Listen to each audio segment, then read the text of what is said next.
use drugs. What should you eat to get the protein you need? Health and heart health. And what's the best?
Good evening.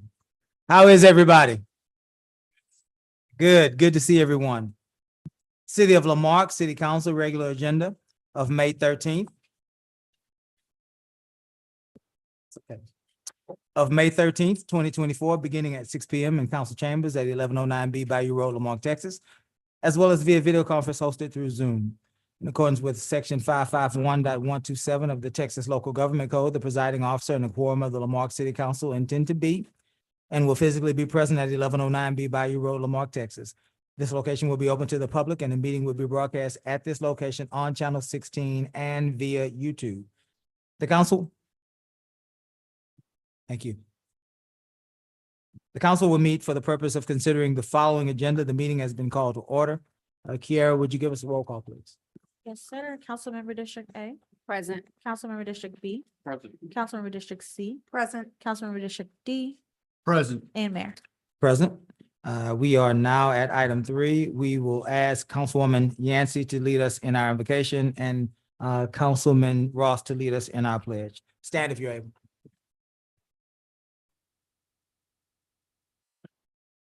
Father, we come to you on this day. We thank you for the rain. We thank you, God, for in order to have sunshine, you must enjoy the rain.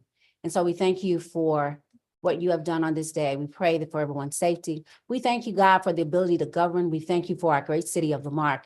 We thank you for the beautiful changes, the things that you are to bring. We pray that for covering. We ask that you give us a spirit of unity, a spirit of peace, and a spirit of love, God. For you said we cannot see you until we love one another. So I ask you now to give us guidance and give us wisdom and give us a spirit of discernment and bless our city, bless our children, bless our state of Texas, and bless our nation. In Jesus' name, amen. Amen. I pledge allegiance to the flag of the United States of America and to the republic for which it stands, one nation, under God, indivisible, with liberty and justice for all. Thank you, Councilwoman Yancey. Thank you, Councilman Ross.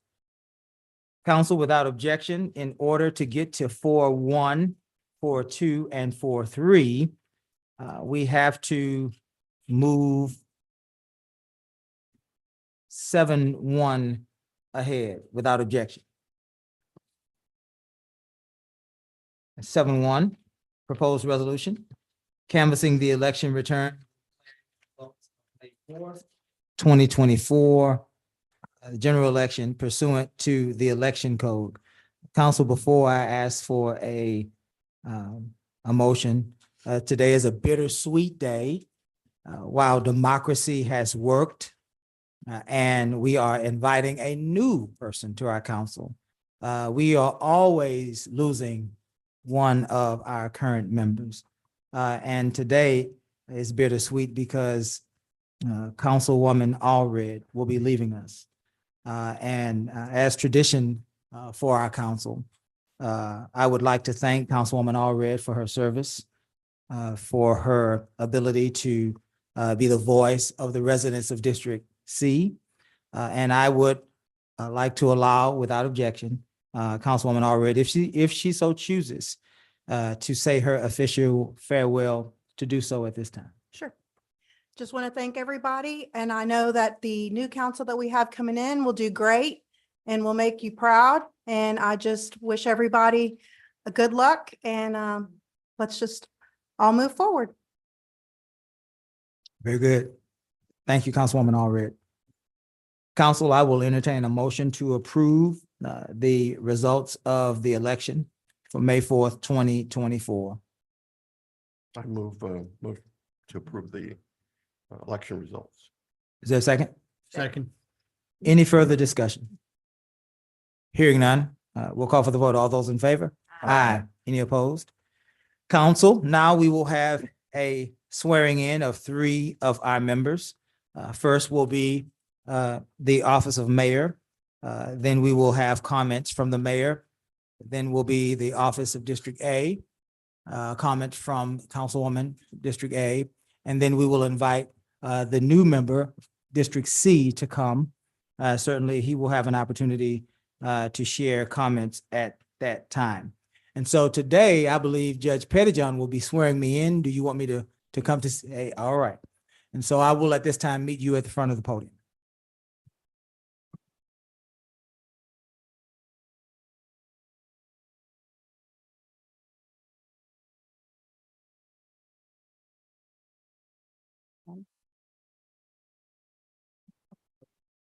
That's okay, I'll get him. You raise your right hand. You can repeat after me. I, Keith Bell, do solemnly swear or affirm that I will faithfully execute the duties of the office of mayor of the city of Lamarque And I will faithfully execute the duties of the office of mayor of the city of Lowry and of the state of Texas, and of the state of Texas, and will to the best of my ability and will to the best of my ability preserve, protect, and defend the Constitution preserve, protect, and defend the Constitution and the laws of the United States and the laws of the United States and of this state, and of the state, and of the charter and ordinance of the city. and of the charter and ordinance of the city. And I will furthermore solemnly swear Furthermore, solemnly swear that I have not directly or indirectly paid, that I have not directly or indirectly paid, offered, offered, or promised to pay, or promised, contributed, contributed, or promised to contribute promised, any money or valuable thing, or promised any public office or employment promised in public office on as a reward for the giving or withholding of a vote at the election at which I was elected the election. to secure my appointment.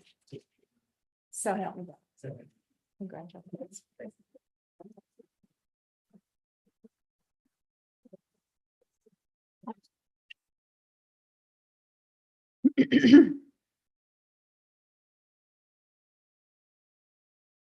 Friends, I'll be brief. This is perhaps the 7th or maybe 8th time that I've been sworn in. I want to thank my family first and foremost for their support, for me moving forward with this campaign, for me moving forward to serve once again as the mayor of this city. And I want to thank the people of Lamarque. 64% of the folks of this great city they affirmed, they acknowledged the progress that we have made. And in that vote, they've supported the direction that this city is heading in. It's a pleasure to be your mayor. and I look forward to continuing the progress that we've made. My priorities this year, this term, will be the priorities that we've had last term. We will continue to combat crime in our city. We will continue to move forward with our Safe City initiative, with our Eyes on Marque programming, and with our partnerships with our Organized Crime Task Force and other partnerships to continue to bring crime down in our city. Next, we certainly want to continue to drive our property tax rate down. We want to do that through economic development, through the increase of sales tax, and it's been working. Over the last 3 years, our property tax has dropped 25%, 4.5% last year alone. And lastly, we have to do something about our infrastructure. We have to continue to invest in our street department, the newly created street department. I believe the county announced the other day at the Mayor and Council Association dinner that they will be having a bond on the ballot for the year 2025, and they've invited cities to participate. And friends, I believe that our city ought to participate in the form of street repair and street improvement.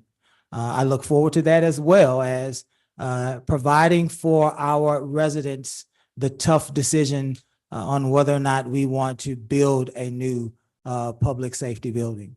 Our police department has grown, our city has changed, and we need to accommodate our law enforcement community.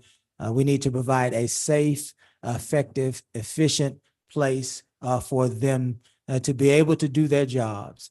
And the building that they are in currently is inadequate. There are many more things that we certainly want to be able to do. And with the consensus of this great council and with a partnership with our community, I believe that we can get more accomplished. Again, thank you for your vote of confidence in me. Thank you for allowing me to be your mayor. Now, I believe it is Councilwoman Kimberly Yancey's turn.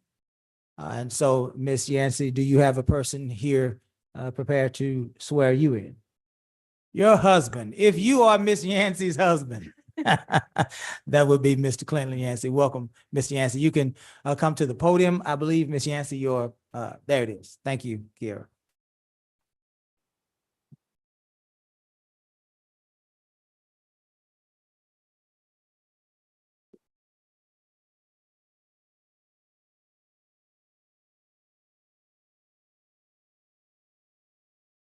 Raise your right hand.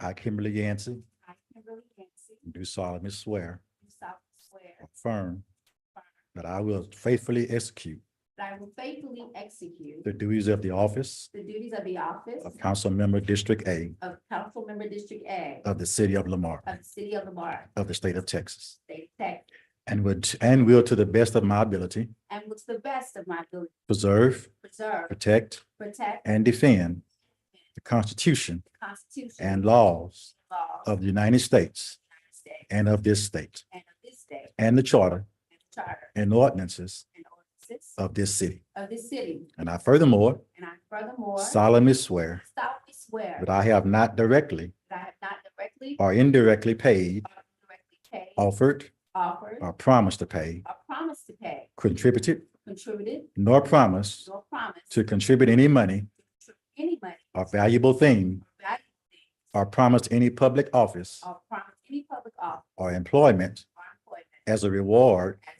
for the giving or withholding the giving or withholding a vote at the election of the election at which I was elected which I was to secure my appointment. to secure my appointment. So help me God. So help me God. Thank you.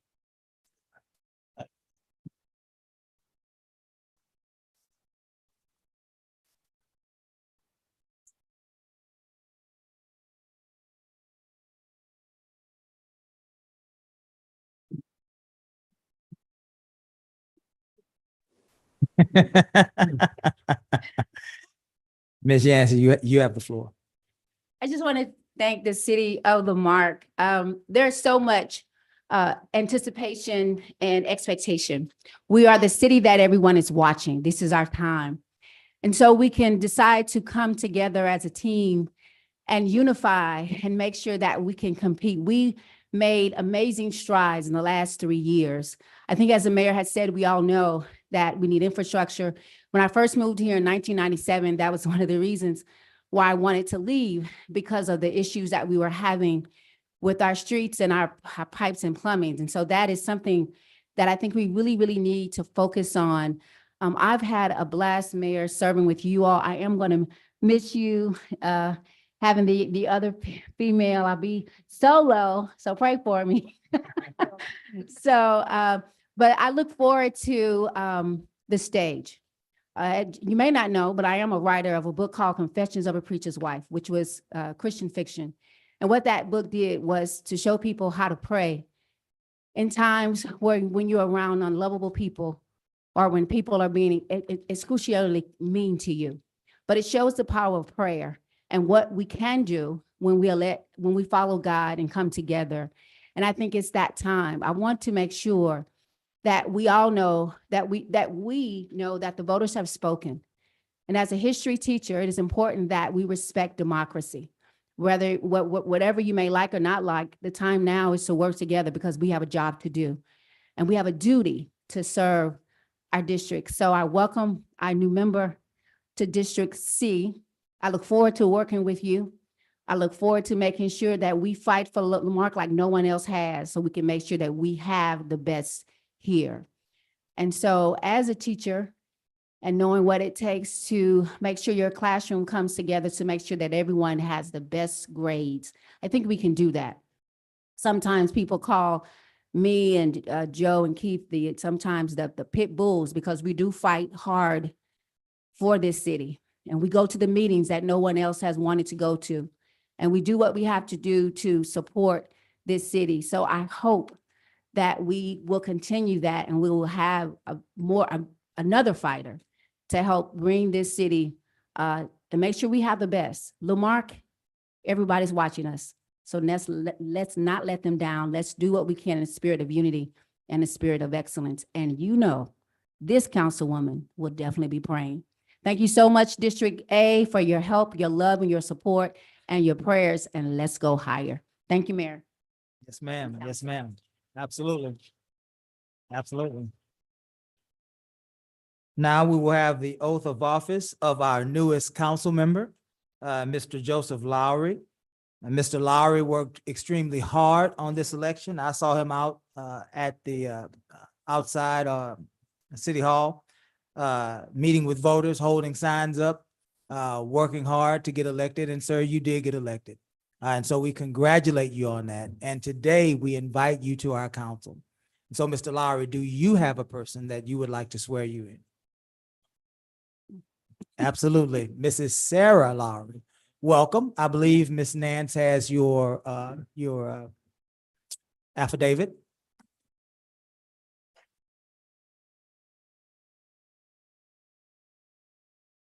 I, Joseph Lowry, do solemnly swear that I will faithfully execute the duties of the office That I will successfully execute the duties of the office of Council Member District C of of the City of Marque of the State of Texas, and will to the best of my ability preserve, protect, and defend the Constitution and laws and defend the Constitution and laws of the United States and of this state, of the United States and of this state, and the Charter of Ordinances and the Charter of Ordinances of this city. of this city, And I furthermore solemnly swear and I furthermore swear that I have not directly or indirectly paid, that I directly or indirectly paid, offered or promised to pay, offered or promised to pay, contributed, contributed, nor promised to contribute or promised to contribute any money or valuable thing, any money or valuable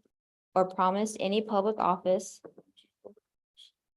or employment as a reward form for the giving or withholding a vote for the giving or withholding the vote at the election at which I was elected at Uh, the election which I was elected to secure my appointment So help me God.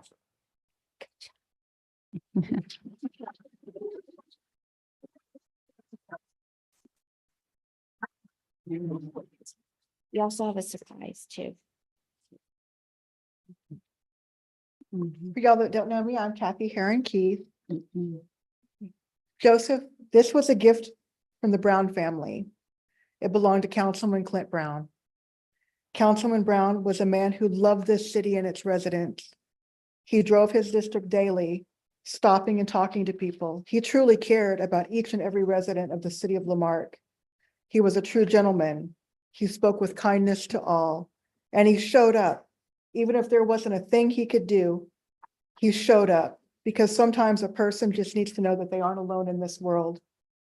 I present you with this City of Lamarque lapel pin, and I ask that you mirror his qualities. Always speak with kindness and continue to show up for our community. Congratulations, Councilman Lowry.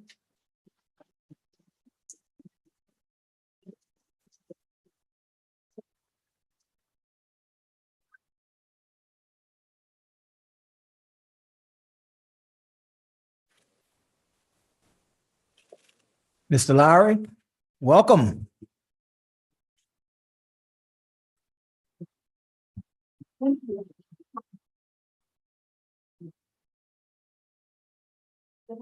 Mr.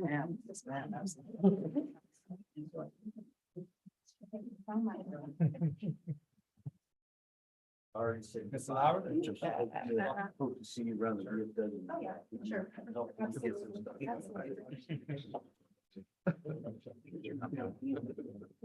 You might chuckle a lot.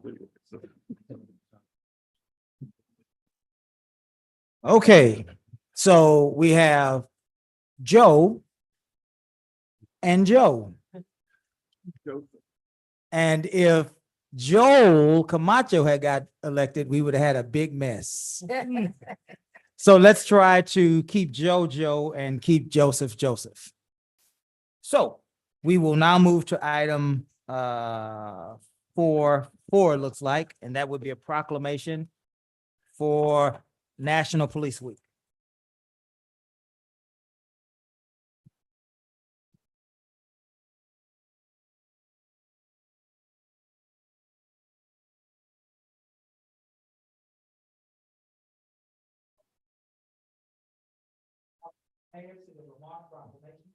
Whereas the Congress and the President of the United States have designated May 15th, 2024 as Peace Officers Memorial Day, the weekend will be called as National Police. And whereas the members of the Marque Police Department play an essential role in safeguarding the rights and freedoms of the citizens of Lamarque. And whereas it is important that all citizens know and understand the duties, hazards, and sacrifices their police department and the members of our police department recognize their duty to serve people by safeguarding lives and property, protecting them against violence and disorder, protecting the innocent against deception, and the weak against oppression or intimidation. Whereas the men and women of the Lamarque Police Department unceasingly provide a vital public service. Now, therefore, we, the mayor and city council, by virtue of the authority vested by the city of Lamarque, Texas, do hereby proclaim May 12th through 18th, 2024 to be National Police Week with the appropriate observances, in which all of our people may join in honoring law enforcement officers, past and present, who by faithful devotion to their duties have rendered a dedicated service to their communities and have established themselves a reputation for preserving the rights of security of all citizens. We, the mayor and the city council, further proclaim Wednesday, May 15th, 2024 as Peace Officers Memorial Day in honor of those who made the ultimate sacrifice in service to their community or have become disabled in the performance of their duty. In witness whereof, I have hereunto set my hand and caused the seal of the city of Lamarque, Texas, to be affixed this 19th day of April 2024. Keith Bell, Mayor. Let's give the Lamarque Police Department a hand of applause.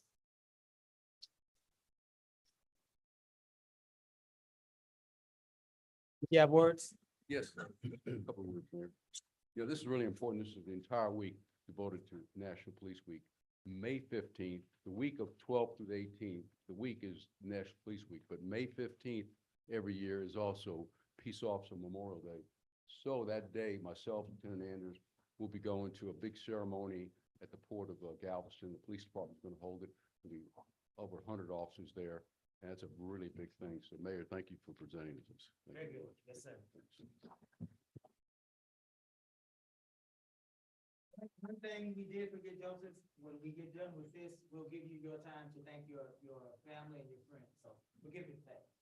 Let's go now to national cities, towns, and villages. Who is that? That's, Is that you? it is. Did you want to do that one next?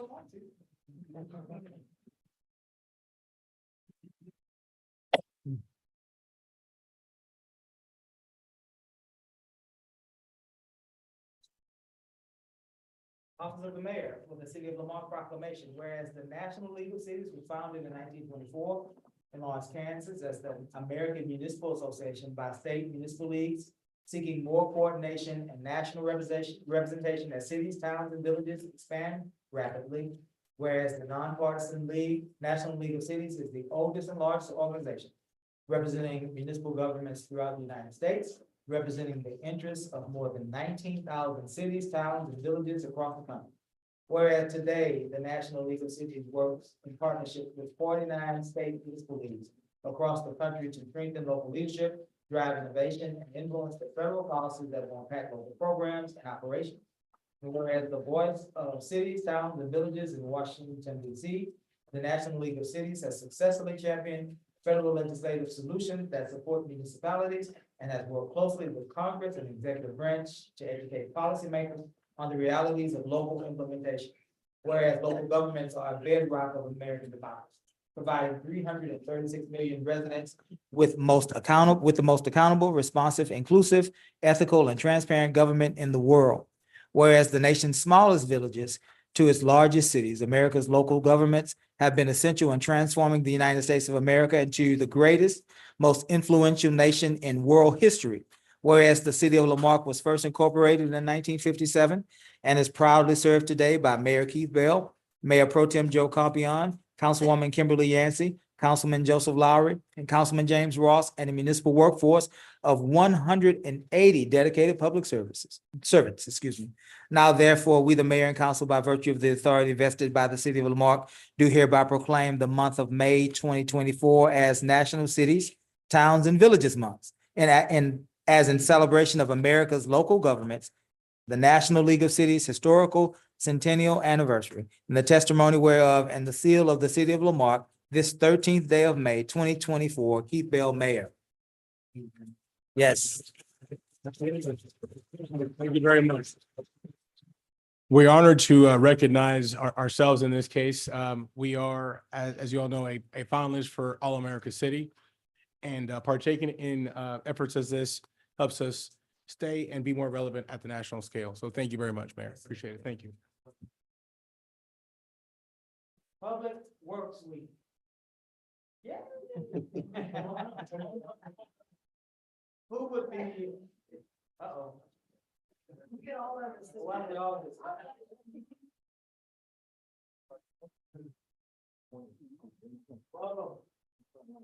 Did I see you last time? We did this week ago, right? Literally last meeting.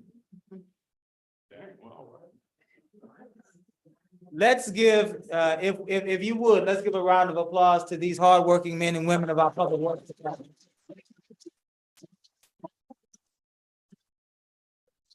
From street repair to sewer rehab to establishing water lines, those 2-inch water lines, I know have been giving y'all all sorts of nightmares. We want to thank you as a community for your efforts.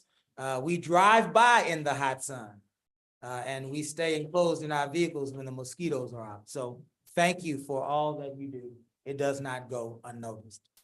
Office of the Mayor for the City of Lamarque Proclamation.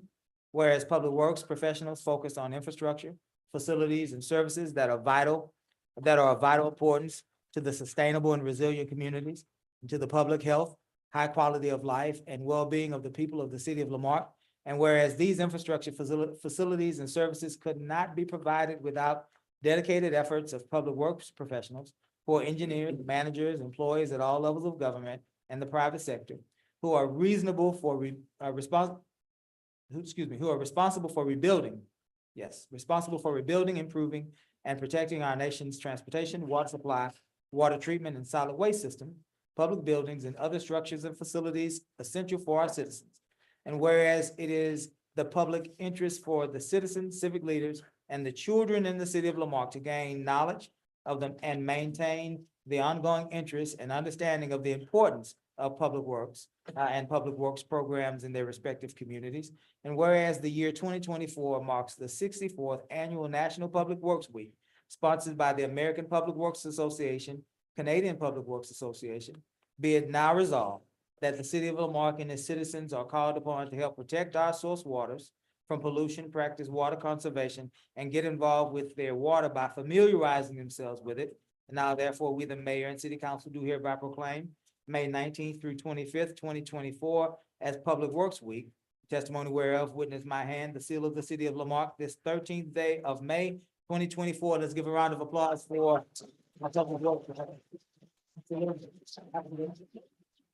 I believe she wants us to.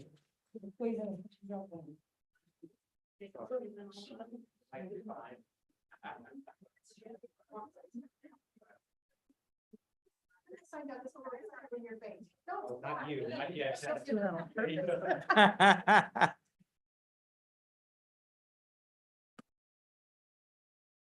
Very good. No, just thank you, guys. Amanda said she'll just go back out in the field and get work. That's what I do best. Good deal, guys, good deal. Thank you all for participating. And now we come back to Mr. Lowry, who will give words to the people of Lamarck and to his supporters. Mr. Lowry, you have the floor. I just want to say that we will keep this commemoration of this poster here for everybody to see if you want to take a look at it. We'll also make sure we post it. Rick could not be in attendance, but he did share his support for his team as well. Thank you. Very good. Mr. Lowry. First and foremost, I want to thank God. I couldn't be here without him. And I'm a Christian and I'm very grateful for God and thankful for where he put me today. And my wife, my family, it's been hard on us for the last few years. It's taken a toll on us, but we've kept pushing forward, and I look forward to working for the community. It's a blessing. It's a privilege. It's an honor to serve your community, and I look forward to doing it. So, thank you. Very good.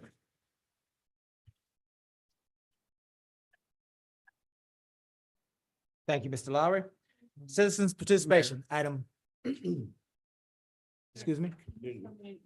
Did I miss one? I'm so sorry. Which one did I miss? That is the most important one, right? Chief? Right? Did you have it? I didn't have that with me. Okay. All right. That's why I skipped. All right. All right. So we have the Lamarck. The Lamarck Police Department Community Oriented Policing Officer of the Year. And this year's award will be presented to Mr. Armando Rojas.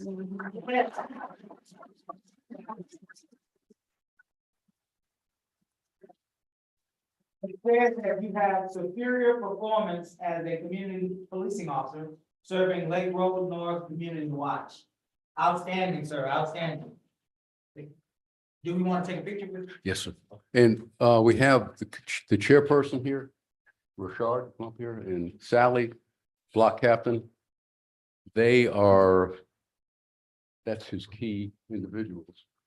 Chairperson, block captain, and, you know, we Yes, absolutely. we started this in 2012, and then it was 2013, and it was like an 8-year break because community policing ended for a while.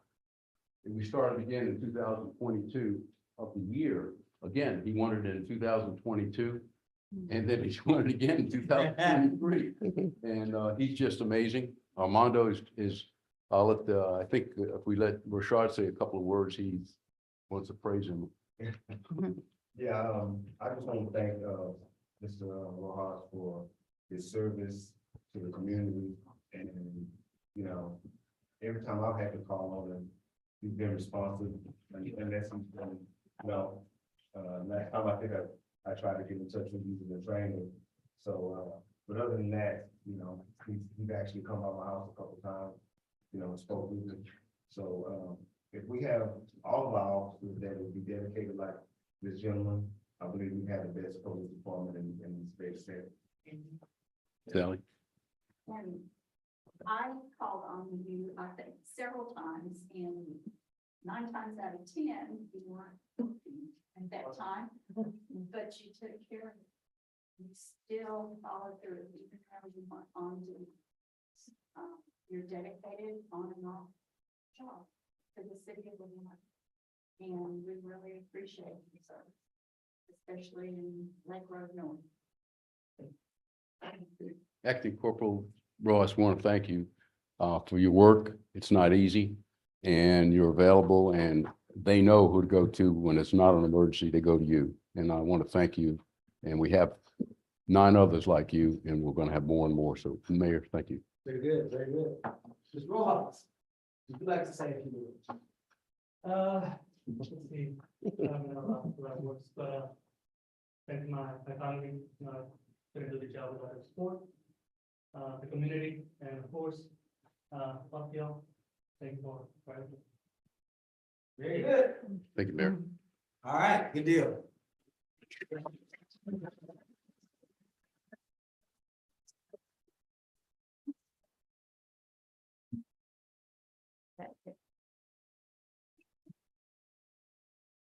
All right, are we now at citizens' requests?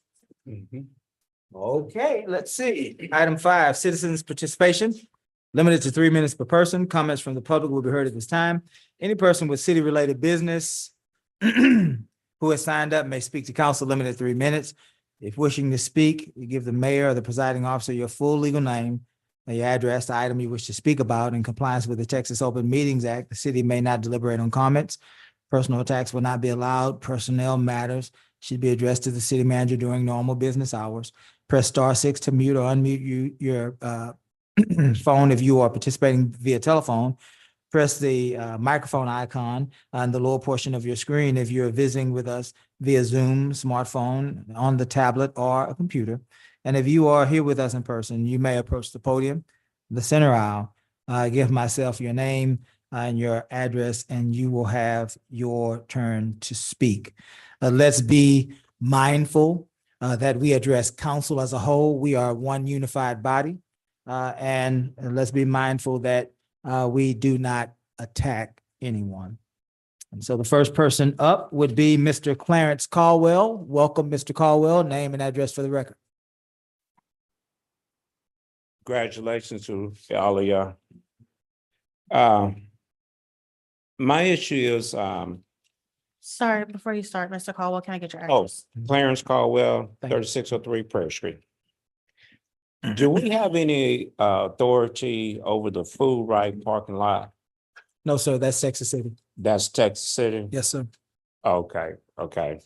All right then. Number 2. My street, Prairie Street, and the street Volney, it is a main street now since all the construction work is being done on the freeways and stuff. And there are a lot of potholes that are getting very large out there. Very, very large.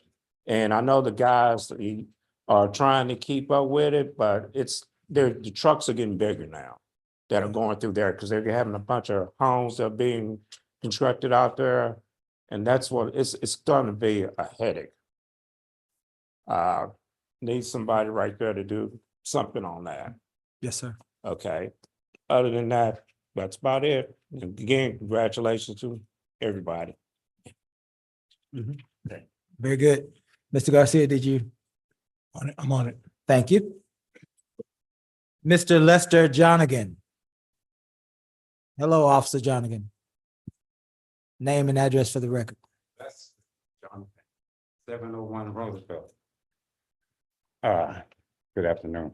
Good afternoon. I want to speak to you all about trash pickup. No, I'm not talking about garbage, I'm talking about the trash when you're cleaning up your area, your yard, or whatever, you put limbs. I had a sack of limbs a few weeks ago out on the side, out on the street. They were not big limbs. It's pretty good little pile. And I came back the next day, I had a green tag on it says, they want the limbs cut and bundled for pickup. You ever try to cut and bundle a bunch of limbs? I mean, it's not an easy thing to do.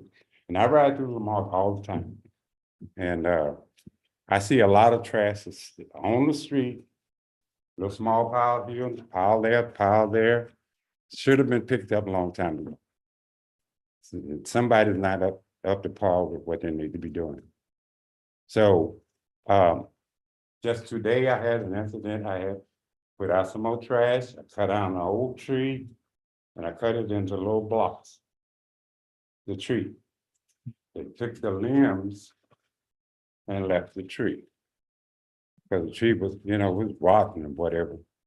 But I find that being an issue, to me, as I ride and look around, you can see a pile of trash and got grass growing up around it. That means it's been there for a while. Mhm. So I wish that something could be done. I don't know if it's city of Lamarck is on the contract or whatever, but somebody is not doing what they should be doing as far as picking up people's trash. I don't want to put trash out and then have to spend a week before I can get it picked up. Yes, sir. So, that was my issue. It's to me, it's not all that hard. I mean, I don't see a lot of huge pile of trash, but I see a lot of trash that wouldn't even take 5 minutes to pick up. Right. Yes, sir. That's my issue. Thank you, Officer John. Mr. Garcia? I'm getting with staff now, make sure we get his contact information so we can follow up. Make sure if you could please get his information. Thank you. Thank you. Mr. Rashard Loftus? Welcome, Rashard. Name and address for the record, please.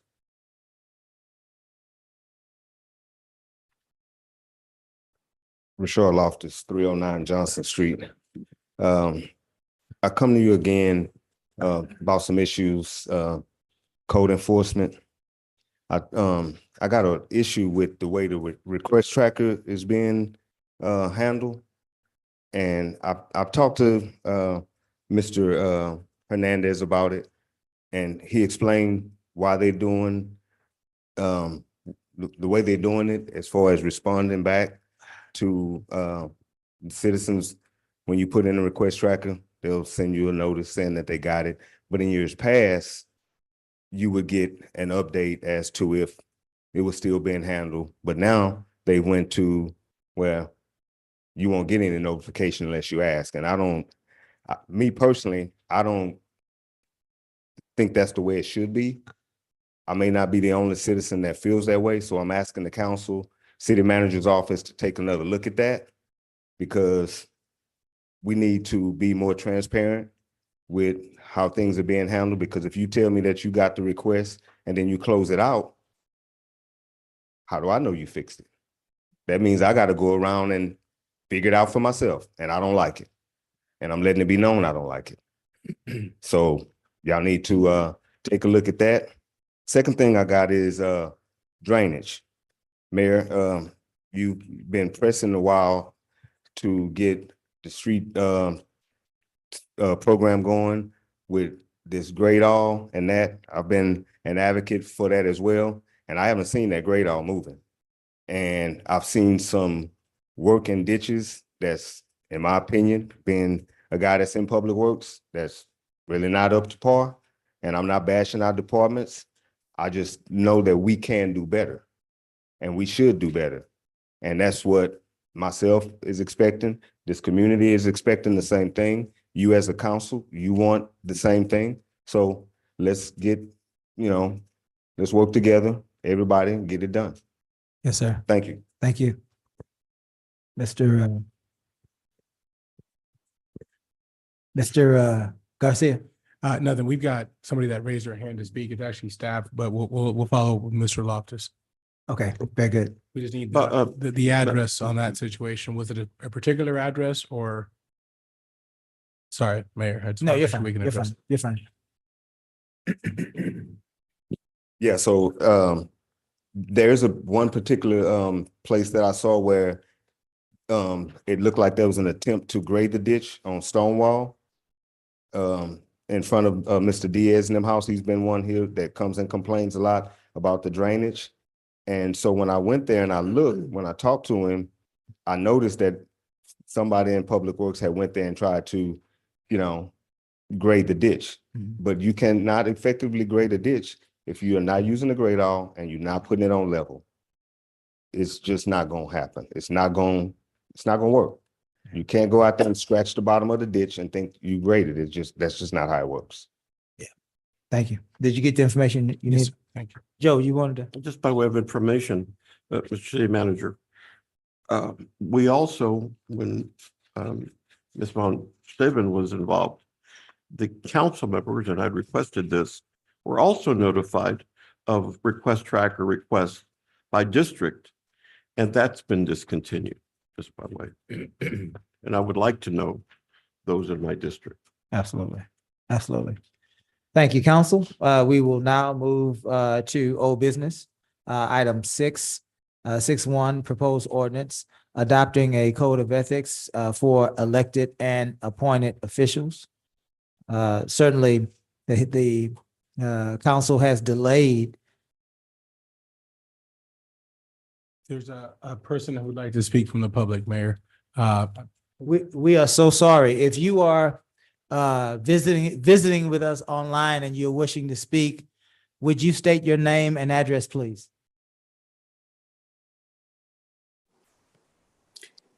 Ginger Manette, 809 Grassy Knoll Trail. Hello, Miss wanna- Ginger. Hi, I just want to say You- thank you for the sidewalks that have been repaired. Yes, ma'am. Now I gotta get the mud district to fix theirs, and I'm definitely working on that. And welcome aboard to you, Miss Yancey, and Joseph. That's all. Thank you, Ms. Manning. Moving back toward old business, proposed ordinance, the council has delayed acting on this ordinance until the election was held. But this ordinance has been prepared, been worked on for about 3 or 4 months now, Mr. Garcia. At least, actually least. dating back to a year, the first time we started introduction. The idea of an ethics ordinance was originally proposed by Mr. Tink Jackson, which is about 4 years ago. So we will now, before we discuss, we will entertain a motion.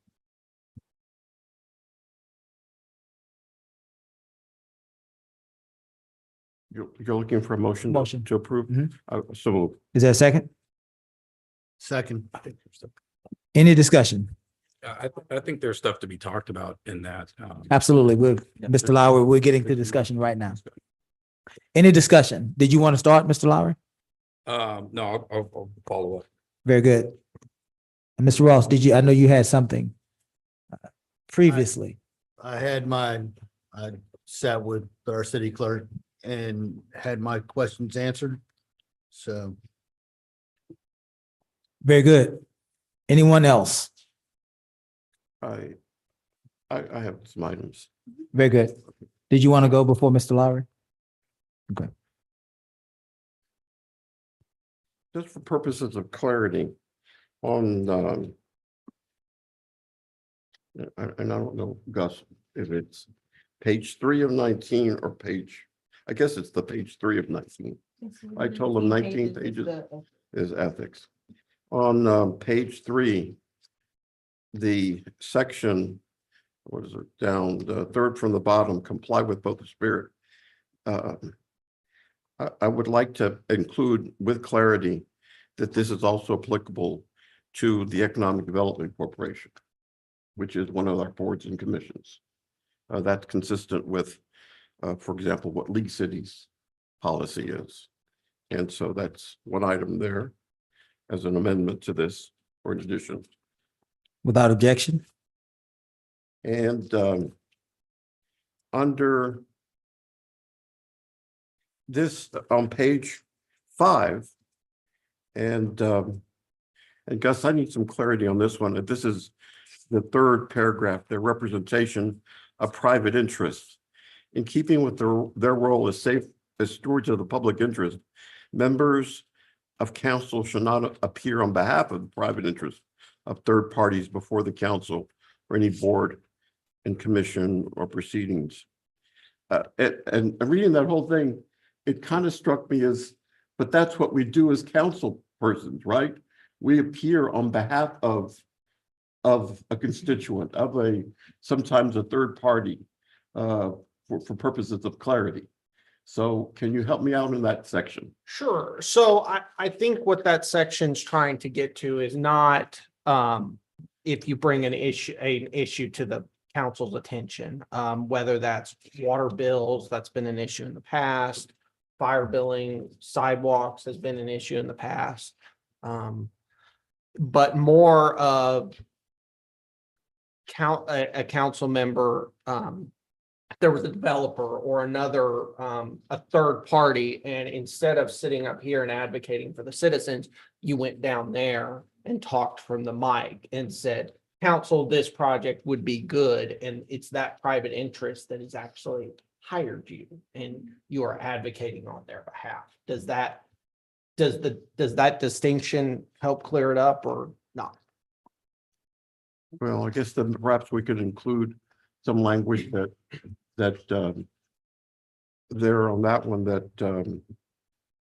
on behalf of the private interests shall not appear for compensation, then is what I heard you say, shall not appear for compensation on behalf of private interests. We can add that. That's fine. Because I certainly want to be available to just, Right. appear here to council on behalf of, for example, a nonprofit group and say their Salvation Army is doing great, or Red Cross is doing great, or some veterans group. Right. And what this is getting at is that it's really, you're a council member and that's who you should be. Your first thought should be. Okay. To them. All right. And then further down, this also, the independence of board and commissions. Because of the value of the independent advice of boards and commissions to the public decision-making process, members of council shall refrain from using their position to unduly influence the deliberations or outcomes of the board and commission proceedings. Let me go back and refresh everyone's memory that this was tabled last time, because I, for one, had a lot of problems with the original version. And I'm glad that a lot of this is cleaned up. And but reading that, I want to just point out that it makes me feel a bit guilty to say up front that I'm the ex officio representative to the Parks Board, and I in fact do participate in discussions and things of that nature. Right. And I think that would continue to be okay. I mean, there have been council members who have appeared at boards and commission meetings on a regular basis, both as an ex officio and as a community member. And I don't think that's the problem. It's when it gets to the unduly influencing. And I'm not saying this has ever occurred, but would it be something like, do this or I will remove you, do this, or I'll look at your budget, it's budgets. Yeah. And I'm not saying that's occurred, but I think when we're talking about attempting to unduly influence, that's what we're getting Okay. at. All right. Well, I can understand that. Then on page 6, conduct, the overview of council member roles and responsibilities. I wanted to be clear that those roles, in my opinion, cannot be determined by an ordinance. I would like to add that's per city charter, to be clear. Overview of council roles and responsibilities per city charter.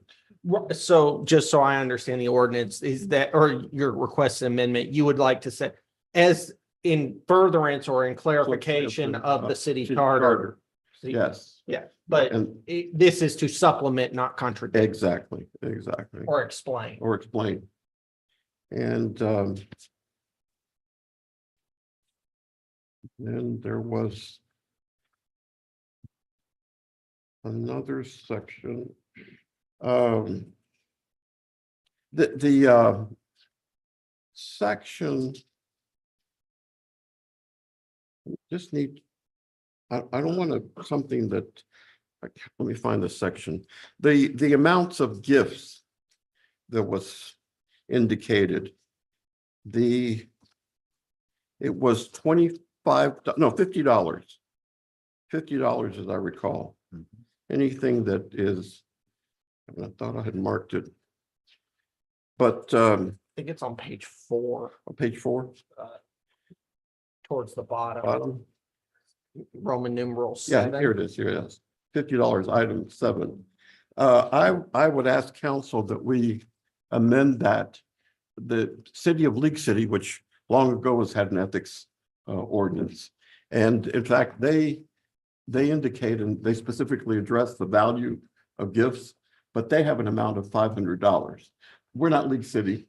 I'm not suggesting for us to accept gifts up to $500, but I think $50, I would get in trouble because I eat more than $50. Okay.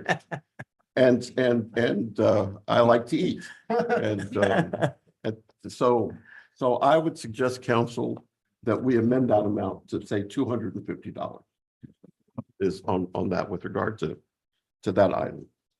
And that's something there. And then the last item that I had on this was item page 14. I think it's the last item. Page 14 at the very bottom, it says city letterhead shall not be used. Well, there's two things, but be equally clear and corresponding about representation. And talking about city letterhead. And not that I've done it, but I've thought about it. And especially going forth too, is council members usually have their own separate letterhead for their district. For the mayor's office as well, the office of the mayor office. So I think this language prohibits that. Is that clear or not? Or is that, do you agree with that? I think they're trying to find where you are, Joe. It's page 14 of 19, page 14. So, it depends. But the last sentence is it's only talking about, you can't use it for non-city business or for, basically advocating a position that lost at city council. So a dissenting view from the council. So you couldn't send out, come to the Compion family reunion on city letterhead. Well, I understand that, but let's just say this. I get regular online and I'm working on one right now to update my websites too and stuff. But like Congressman Weber will send one out as the congressman, right? Right. And he'll indicate this item came up before, I opposed it, I voted no. And he usually indicates the reason why he did not vote or support. Or alternatively, a person might say, I supported this, right? Extending this, indicate this. I see all of us at some point saying that in any communications official communications that we might have with our constituents. So I think that, I kind of think that this limits us from doing that. What does it say again, Joe? It says, it's a city letterhead. Well, first of all, city letterhead. And I agree, I'm not going to be asking to use city letterhead. Yeah. And I think there's a distinction to be made between city letterhead and letterhead for a council member. Yeah. Or mayor's office of the mayor. So to the extent that we can. That should be clarified. Clarified. That we're speaking of official city letterhead, not the letterhead that ought to be developed for each district and the mayor. And so official city letterhead, so that would be easy to add that to the ordinance. Does that make sense, by the way? I mean, It does make sense. I'm asking. It does make sense. No, it does. It's just currently each council district does not have its own That's letterhead. what I'm We've been saying. using one executive And so- letterhead for everyone. That's. And I so what think we're that's- saying is it's time for, Yes, yes, sir. for each council member and the mayor to have official letterhead for their respective districts. And so that would make this work. Because I would like to actually, as city manager Garcia was, to officially go out and say, I'd like you to help sponsor our, Right. our Right, absolutely. All-American City Absolutely, effort absolutely. finalists. So I think those are the things, and I just want to make sure that for the record, I have your request documented appropriately. okay. And then I'm gonna make an assumption here that we're gonna get everybody's requests and then we're gonna go through one by one and decide and make motions as to what's being included and what's Well, not, or yeah. Well, the or only, are we making the amendments as we go? Just for clarity. well, the amendments arrive on the document, the second reading, right? The second reading is the, So you guys would need to tell us what amendments you guys want us to make so they would be present for the second reading. Right, But I'm right. asking, are we doing that now or are we just getting everybody's initial thought? well, we're doing it simultaneously as we're getting thoughts. Some of our thoughts are yes, no. Some of our thoughts, to Joe's point, are more amending. And all of these amendments, and tell me if I'm wrong, Gus, are minor in nature. And so they don't materially. Well, so this is just first reading. Yeah. So y'all, the amendments you make, we have to bring it back for second reading. Anyway, okay. Yes, and at the second reading, there's a public hearing. Okay. Did you get all of his I believe so. So just to be sure that I have them, you wanted to include the EDC to specify that they will be included as in terms of that elected and appointed officials. Yeah. You had asked for clarity regarding some areas such as appearing for private interests, unduly influence. You asked us to include a caveat that says the roles and responsibility included are in addition to the roles and responsibility included in the city charter. You asked us to amend the one of the conflict tabs to say from $50 for gifts to $250. And then you wanted us to make a distinction between official letterhead, not pursuant to the district assigned letterhead. Correct? Yes, that's correct. any objections to those amendments? It's gonna be a first reading of the ordinance, number one. Yeah, if you're asking information, you can do that. Come to the podium, James. It's gonna be a first reading. This is the first reading. Charter says that the first reading has to be complete, just like y'all gonna pass it. You can't make no amendments till the second reading comes up. You cannot make amendments. It's got to be presented just like it's gonna go for the second reading. That's when you make your amendments. You And so, can't do it- and so, you can't do it now. and so I'm recognizing your point of order. And I'm going to defer to Gus so that he can provide clarity, but I All you appreciate gotta you. do is look it up in the charter. Gus, do you have a response? It's under where procedures for ordinances. Yeah, so Mayor. What the charter says is that every ordinance shall be introduced in writing in the form in which it is to be passed. After passage on first reading, it shall be published at least once in the official newspaper of the city of Marque, together with the time and place of a public hearing is to be considered for final passage. So would Then you, there's some timing requirements. At second reading of the proposed ordinances, such ordinance shall be read. Further consideration, after such hearing, so this is after the public hearing, the council may finally pass the ordinance without amendment. If the council makes an amendment, and so this is at second reading, council makes an amendment which constitutes a change of substance, it shall not finally pass the ordinance until it shall have caused the amended sections to be published, and you have to consider it again. So what we have done in the past is when you all make, because y'all do, make amendments to motions on first reading, you make them on second reading too. When it's a substantive change at second reading, we come back and we do it again. When it's a change at first reading, this is the change that's being introduced and we do it again, but the charter does not require that we redo a first reading. Because recall, when you have to read the charter in accordance with all the other laws.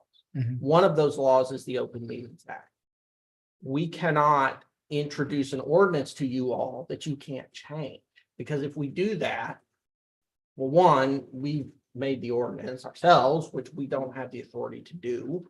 Or two, y'all have already made your comments, which y'all don't do because you cannot do, because you have to do the deliberation that you're doing right now must occur in public so that you can make your changes, so the public can participate, so the public can see your deliberation and then come back. They will see what is passed. And then the public will have the chance to come back at second reading, which when you can't make any substantive changes, or otherwise you do it again, but they'll have the chance to publicly comment on that. And I would say that in my time here, and I believe, and I would defer to Kiera on this because she predates my time here, but in my time here, council has made changes on first reading. And that change has been brought back at a second reading. Now, I would defer, there have been times it has not, when we've had questions, or like somebody said, I want to do this. Can we look at that, if that's legal? And if y'all want to do that here, we can do that. But that's generally when, and I hesitate to say this, but with the just because of how long it took, but with the chicken ordinance. I asked y'all, could I rewrite this? Because there were a lot of changes that were made. Yeah. I mean, I think we were here for 2 hours just on that. So I felt personally, I felt that's why I asked for that, but y'all have. Go ahead, Jim. Mayor and Gus, and Mr. Osteen as well too. We've always in the past on these, and I come back and you rightfully said this, Gus. The question is, are the suggestions or the suggested amendments or clarifications being made substantive? Substantive. And the items that I discussed, I don't think any of them are substantive because they do not impact the objective of this particular code of ethics, the purpose. And that's all that's my point there. And to follow up on that, Mayor Pro Tem, it's the form that it has to be introduced in. The enacting clause will not change. The caption of the ordinance will not change. It's not the form and substance, it's the form. The form is remaining unchanged. The sections are still the same. Does that provide clarity? Well, I think I need to ask James, are you saying these things that are being discussed, Mr. Compion is making minor amendments? Are you saying that that's okay to offer those, but we have to vote on what is before us and then have those minor amendments appear on the second reading? Is that what you're saying? That's what I'm saying. Okay, okay. It says that you have to, the first reading has to be introduced like it's gonna be Yeah. in writing. How it's gonna be. Mhm. Now, the you can change- only make your amendments in the second reading. And if you read down there further, it'll tell you how you do that. And if Yeah. it's substantial, then you have to come back for another public hearing if it's substantial changes. Mhm. So it sounds like we're kind of saying six one way, half a dozen other. To be legal, Go y'all ahead. need to vote on it just like it's presented. And so the issue And then then, come back and make amendments at the second reading, but the amendments now. and they're gonna Yeah, be yeah, yeah, substantial. Yeah, well, here's what I'm saying, James. But the amendments that are being offered, for example, by Mayor Pro Tem now, are being offered perhaps for the second reading. And we need to make the distinction that these amendments will appear on the second reading and that we're voting on this as is tonight. So you don't have a problem with him saying, I would like to see these things changed. You're saying you don't think we should vote on these changes You tonight. shouldn't vote on them. Where- The ordinance, yes, the changes, no. If you want to do it the right way. I see what my you're trying to say. opinion, I've been at this a long time. Yeah. Is don't have a first reading tonight. Y'all hash out how you want it done. Let him go back and present it to y'all at the next first reading. That'd be the correct way to do it. Okay. Because the public, when they read over all this in their agenda, They think that's what y'all voting on tonight, no changes.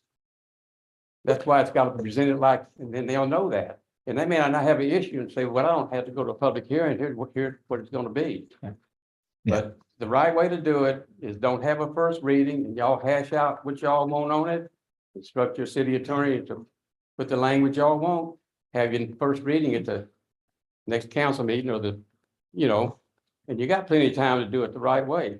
You ain't had one for 4 years. Well, I think that, I think that I can go along with you on this.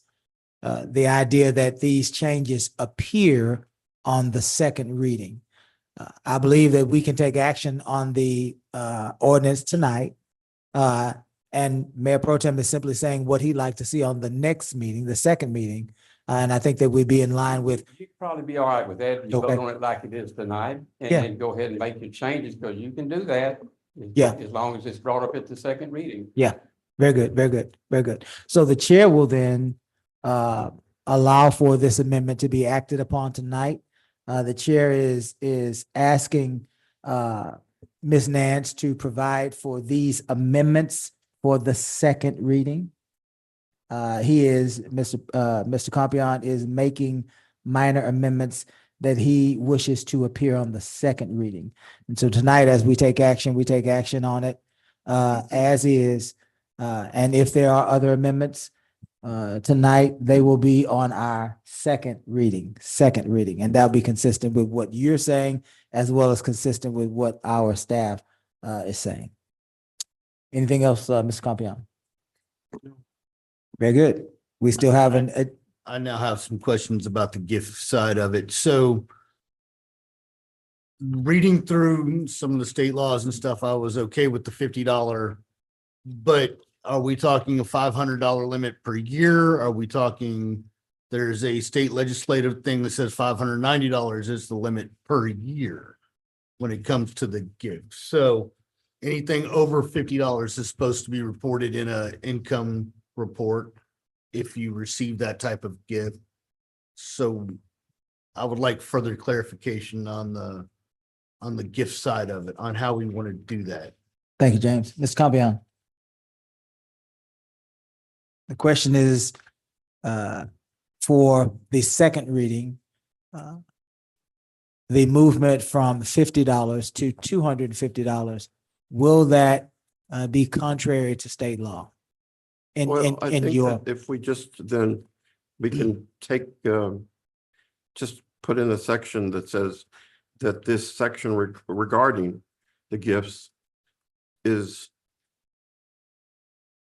that is required to be. It does not apply to any gift that would be required to be reported under any other state law, Gus, I think. Right. Would be but the issue about per year, I think that's it's valid. yeah, If we could add that per year. At the beginning of what? Could put it per budget year, per Calendar year, per calendar year. Per calendar year, yeah. Calendar year. You okay, James? Yes. All right. So, sorry, it's $250 per calendar year? Yeah, Is that what we agreed to? that's what I'm suggesting, yes. Did you get it, Kiara? Mr. Compion, Yes, sir. are you done? Yeah, that's it. That's all I have. Mr. Lowry? So so we're gonna vote on this as it is Mhm. tonight. Mhm. And then there's a slew of stuff that I want to go over, but we could do that at the next council meeting, correct? Or go over it tonight. Probably tonight, yeah, Okay. so that we can see where you are with it and. If you want to follow, I got the highlighted stuff here. Okay. There's a few, so we'll start off with, on page 3 of 19, atmosphere of respect and civility. We need to delete that, in my opinion. I think who's to define civility, or whose definition are we going to use for that?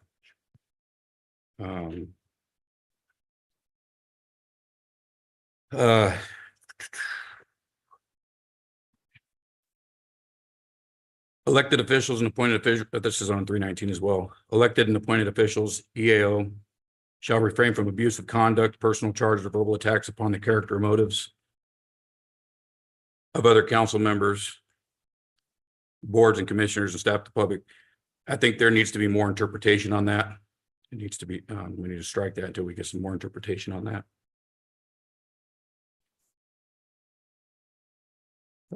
4 of 19. They shall refrain from interrupting the speakers, making personal comments not germane to the business of the body, attempting to monopolize in discussion at public meetings or otherwise interfering with the orderly conduct of the meeting.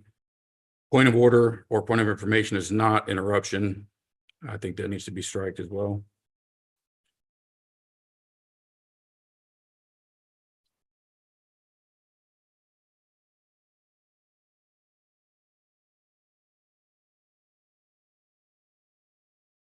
Uh, 519, confidential information.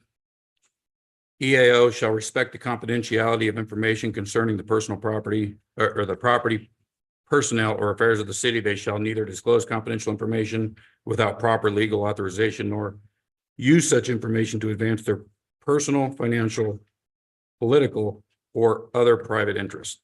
We must define confidential in that. Sorry, Counselor.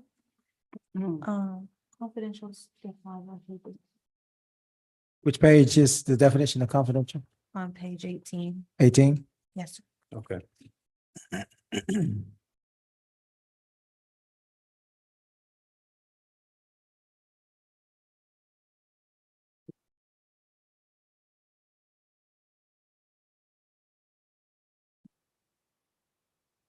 Let's see here. We're still on 519 still. Members of council are elected to represent their districts and may be allowed to assist in bringing a third-party issue before council or board to assist in dispute resolutions both on council and with staff. I think that needs to be added.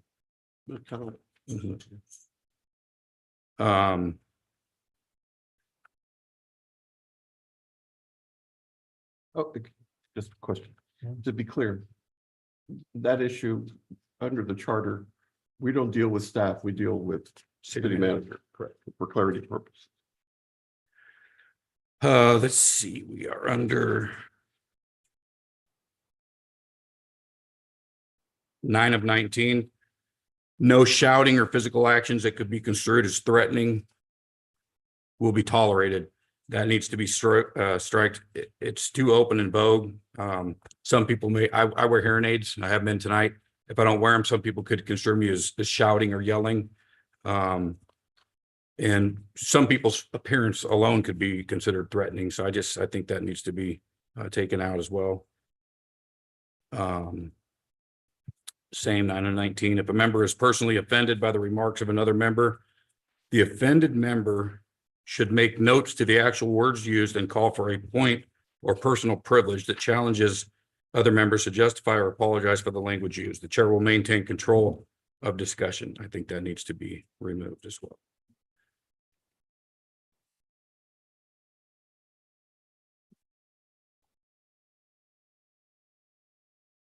Ten of 19.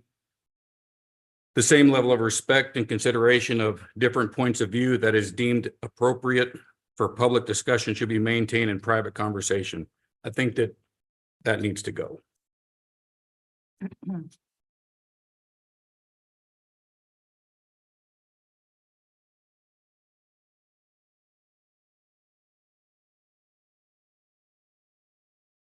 12 and 19, do not attend city staff meetings unless requested by staff, even if the elected or appointed official does not say anything. His or her presence implies support, shows partiality, intimidates staff, and hampers staff's ability to do their job. That needs to be taken out, and council members should be allowed to attend any staff or department meetings desired. It is their right, and it's their duty as an elected official. It is our job to see the effectiveness of their direct employees, city manager, city clerk, and various departments and employees.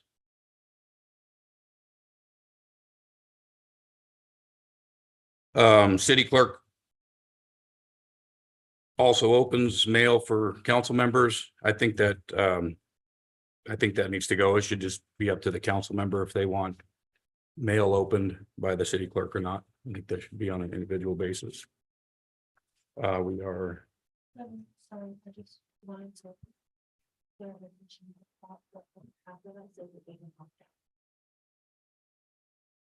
There's already an opt-out? Okay. 19.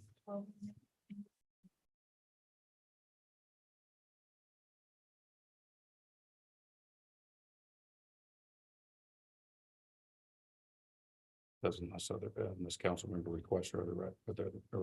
Yes. Okay, So what allows you to say. okay. Fair enough.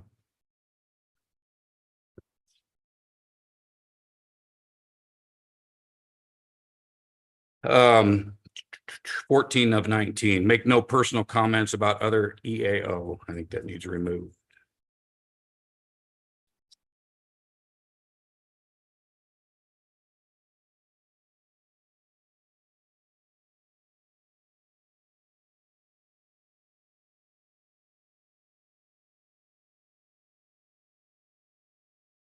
Seventeen to 19.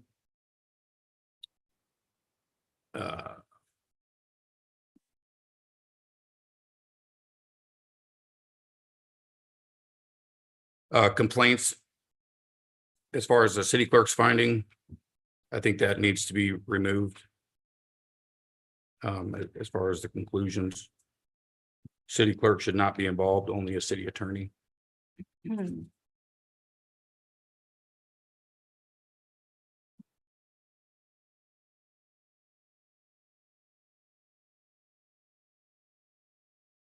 17 of 19, I think we need to add council members shall be provided legal representation of the council members choosing at the member's request, and said legal representation shall be paid by the city.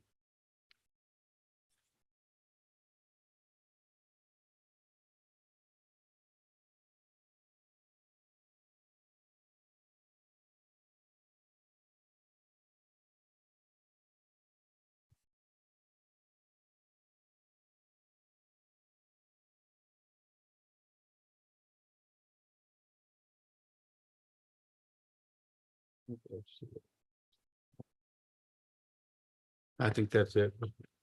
I do want to go over it again as well. And I want to compare it to the one that was that I sent to Cesar Garcia when he started. That was the one that was written by Tink Jackson. Are you done? That's it. Well, Mr. Lowry, that's a lot. That is a lot of different changes that you are requesting that we deliberate on.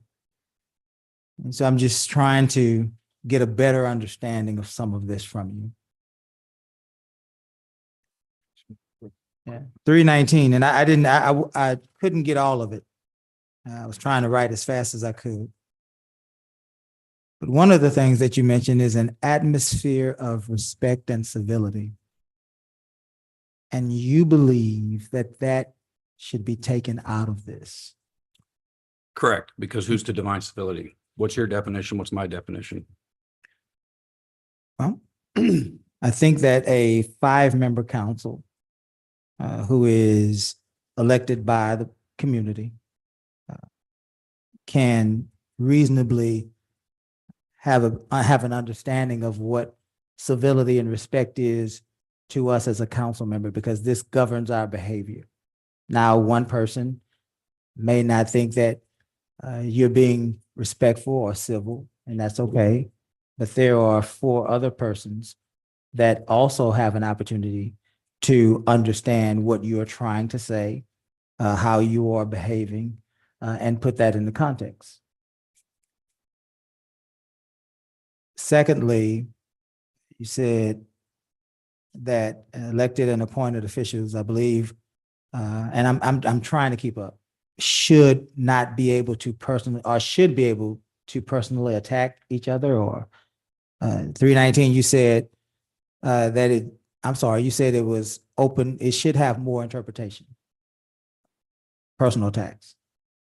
You want that to be, is that I'm trying to follow you. You No, want I that don't- one to be? I don't have that in there. Okay. What was the second one you had, Mr. Lowry?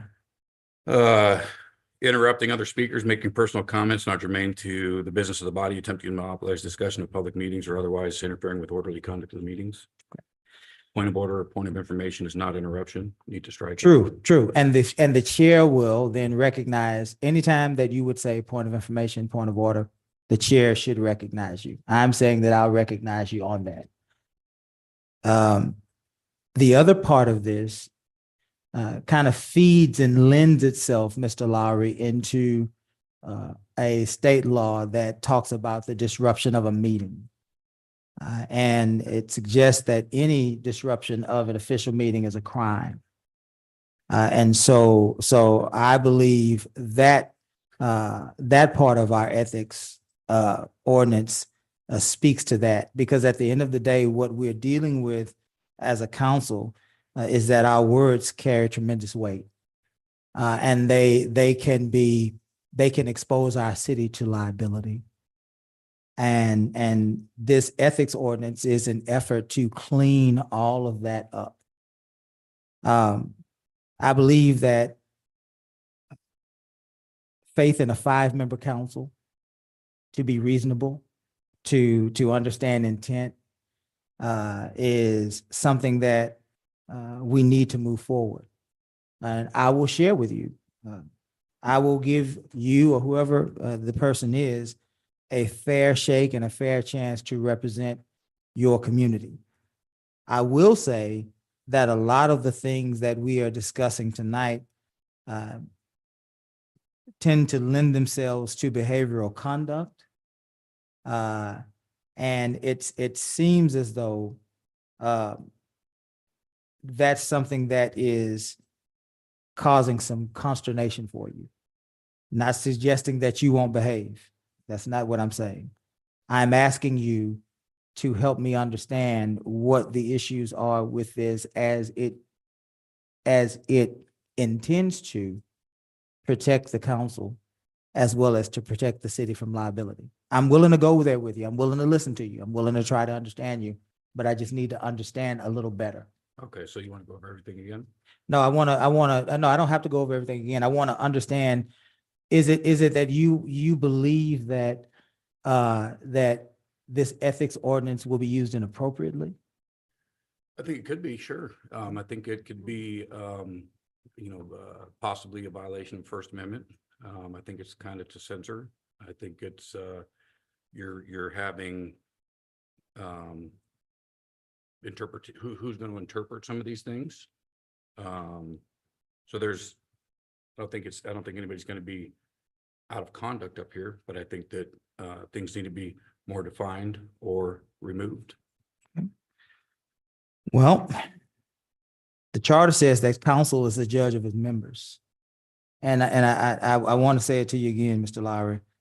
At some point, we are going to have faith in the council, that the council will support you, that if you're doing the right thing, not just you, I don't want it to be about you, that if Mr. Compion or Mr. Ross or Ms. Yancey is doing the right thing with the right intentions, the council will support you. Again, these items are in here because of a potential liability issue. What we say carries tremendous weight. What we say to one another, what we say to members of our community, what we say to members of our staff, it carries a tremendous amount of weight. And to just be allowed to, not that anybody would do this, but to just be allowed to say things that would put our city in liability is a dangerous way to go. And so I would suggest personally, I would suggest that we move forward and that we revisit this issue. We can revisit it in 3 months. We can revisit it in 6 months, if you like. This is our first chance at an ordinance of ethics. I know that you have campaigned very hard on the idea that you want to bring ethics back into our city. You want to bring transparency back into our city, and I'm with you on that. And so I would say that perhaps we allow this ordinance, as we have done in times before, to go forward about 6 months, and then we can revisit to see if there are any issues with the ordinance. I would be the first one to revisit this with you. Fair enough. Very good. You did say something, Mr. Lowry, that I will, in a good faith effort, I will definitely go down this road with you. I believe that it is a bit much to say that a council member cannot attend a meeting. You're right. I believe it's our duty to be able to attend these meetings. You're right. What I will say is we have to, in my opinion, council's here, we have to be able to let the city manager know that we are attending these meetings for one reason and one reason alone. Let's say you and Mr. Compion both want to attend a public works meeting, and then Mr. Ross wants to as well, and nobody knows. So now we have an issue with a quorum. And so I agree with you on that. And Kiara, I would certainly like for this second reading, I will go in with Mr. Lowry. I think that we should probably be allowed to enter those meetings. But I believe that we should let the city manager know that we plan on attending. There should not be one place that we can't go in our city. There should not be one meeting that we can't attend. Council, do we have anything on that?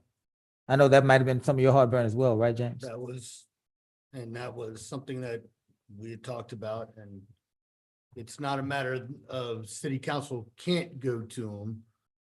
When the words invited to go to it were because you informed the city manager that you're going to the meeting, so that we didn't hit the conflicts of a quorum in those issues. So those are 100% what I was trying to get into.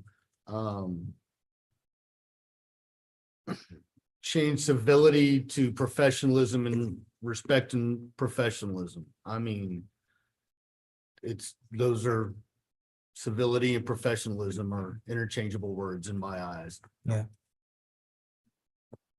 We're trying to do better for our city one way or another, and whatever's going to help get us that one bite forward and get us this ethics.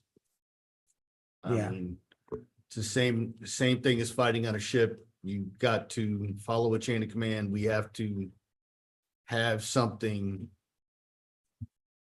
in writing sometimes to say that, whether it was something from St. Blant or wherever, they said this is how you have to act from the top to the bottom. So after meetings and talking and sitting with city attorney and our city clerk, who has dealt with me more on laws in this great state of ours, I understand what the intent is of it. And I think passing this as it is now so that we can make the changes as we see them, I'm fully on board. Yeah. Let me say this, Yeah, Mayor, go ahead, too. go ahead. Civility is an act of showing regard to others by being polite. That's what civility is. And I think once we all go through that training again, everything that you pretty much mentioned is in the training for new council people that the state of Texas makes mandatory that we all have to go through. So I think when Councilmember Lowry sees that and goes through that training, then he'll understand why we're trying to do that. I do believe that we have to model the expectation that we want to see others do. And if we expect professionalism from our staff, we definitely have to model that expectation. And so I think it is important, and it goes back to the training that we all have to have on, and that's just what the state of Texas requests that we do as new council people. And every year that you get sworn in, you have to go through that. So I think once he sees how that all kind of lines up, we're not duplicating anything. That's some of the training that you get when you go to TML as well. Let me say this, Mr. Lowry. You won an election. You are the duly elected representative of District C. And I, for one, respect that. And I'm going to do everything in my power to protect you, to make sure that you have a fair shake. I will not allow anybody on this council to use any ordinance to attack you unfairly. It's not going to happen. not on my watch. You're gonna get a fair shake. You are one of us, and we're gonna work these things out together. Nobody's gonna attack you. I'm not gonna allow it. I'll fight with you. Now, if the council deems that some things have happened, if I've done them, if Joe's done them, then we have to deal with one another. We'll talk to one another. We'll figure it out. But you have my word. Nobody is going to use any of these things to do anything to Mr. Lowry, because there are people that have elected you, and there are people that are depending on you to represent them. And we respect them, right? We respect them. And therefore, we certainly respect you. You have my word on that. So if we can certainly, Kiara, 6 months to the day, let's look at this. Any issues that may that may arise from this, let's keep a record of it. And let's make sure that we are able to see perhaps if this ordinance is used appropriately or inappropriately. If in fact we find that it is trying to be used inappropriately, then we will certainly conduct ourselves as a council accordingly, and we will certainly amend this ordinance to make sure that it is reflective of what the people want. Is that fair enough, Mr. Lowry? I have a point of clarification. That's 6 months from the passing, assuming it passes. Yes, 6 months from the passing. Yes, very good. Any more discussion? Hearing none, we'll call for the vote on the ordinance as published. All those in favor? Aye. Any opposed? Thank you, council.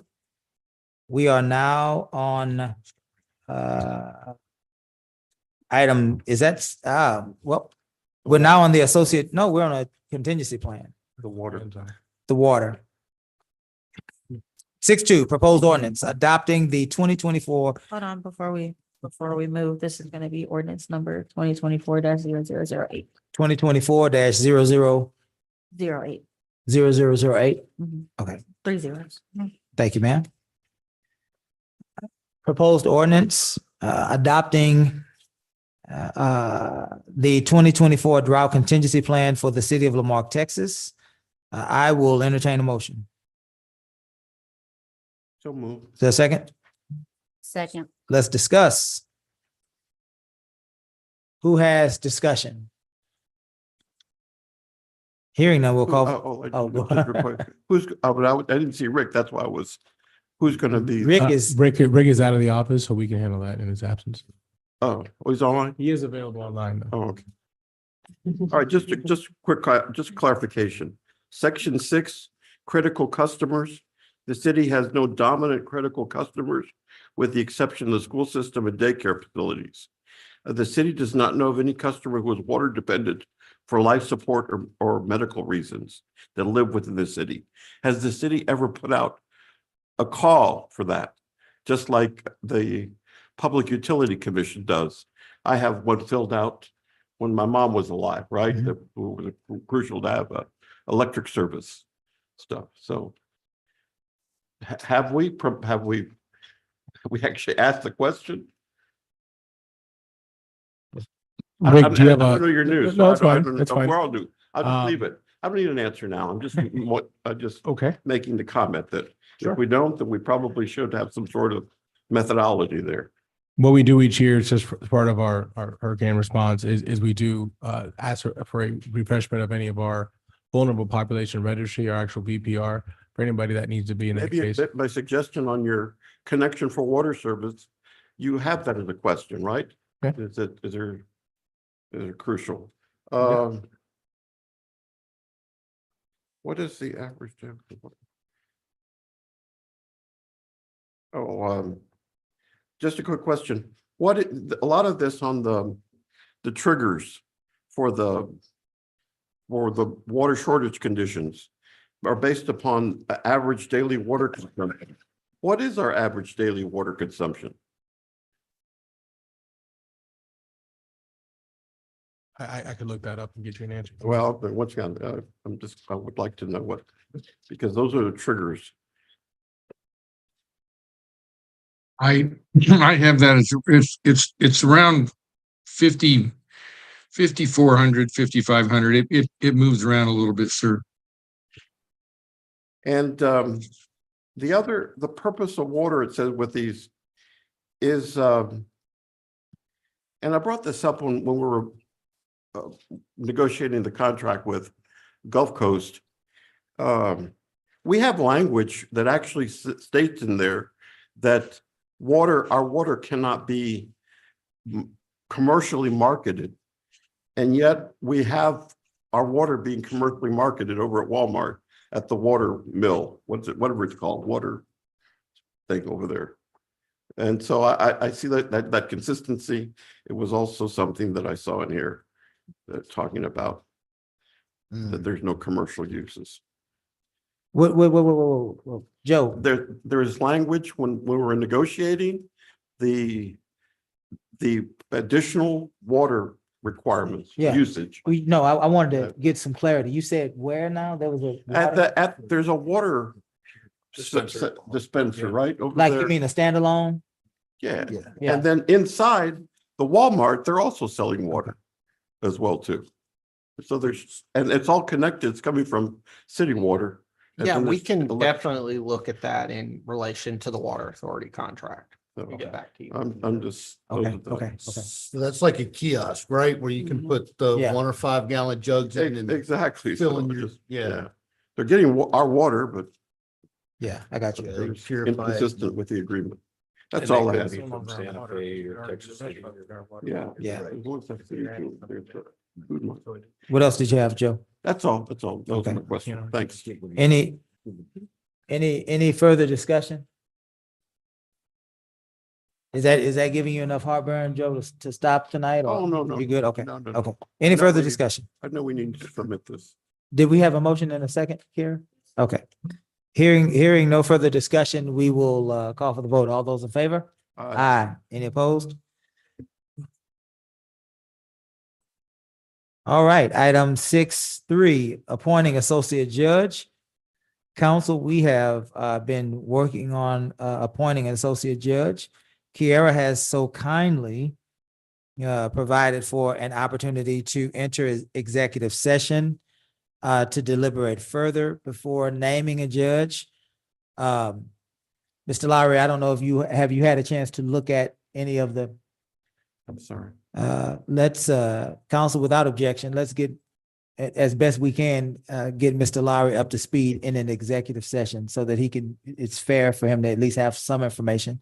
And so if we do that, council, without objection, we'll move item 6.3 down under 10.1, if you will, so that he can at least get abreast on who those finalists are, get a brief description of them at least before we move forward. That's the. Mayor, are you suggesting that we go ahead and convene our No, I wanted to wait till the I end. just say that because don't we have one of the candidates out here? That Mr. Gregg? Yeah, Mr. Gregg is out here. Yeah. So I just. Yeah, wanted to wait I can go either way. We can go now or we can go at the end. I just wanted to get Mr. Lowry a chance to get. Well, I would suggest that we go You want to go now? now. You want to go now? That way we can respect Okay. you. Council, want to go now? Mr. Gregg, we going. Let's move, Kiara, let's move item 10.1 up, executive session. Executive session, the city council for the city of Lamarque, Texas reserves the right to adjourn into executive session at any time during this meeting to discuss any of the matters listed above. It's authorized by the Texas Local Government Code 551.071, consultation with attorney, 551.072, deliberations about real property, 551.073, deliberations about gifts and donations, 551.074, personnel matters, 551.076, deliberations about security devices, 551.087, economic development. Tonight, the council will deliberate on section 551.074, personnel matters, discussion relating to associate judge position. Kiera, the regular council meeting has been recessed at 7:43. 7:43, and we will recess into executive session.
Let's see. Welcome back. We have ended executive session and we're back in our regularly scheduled session at 7:55. 7:55, and we are on item 10-1.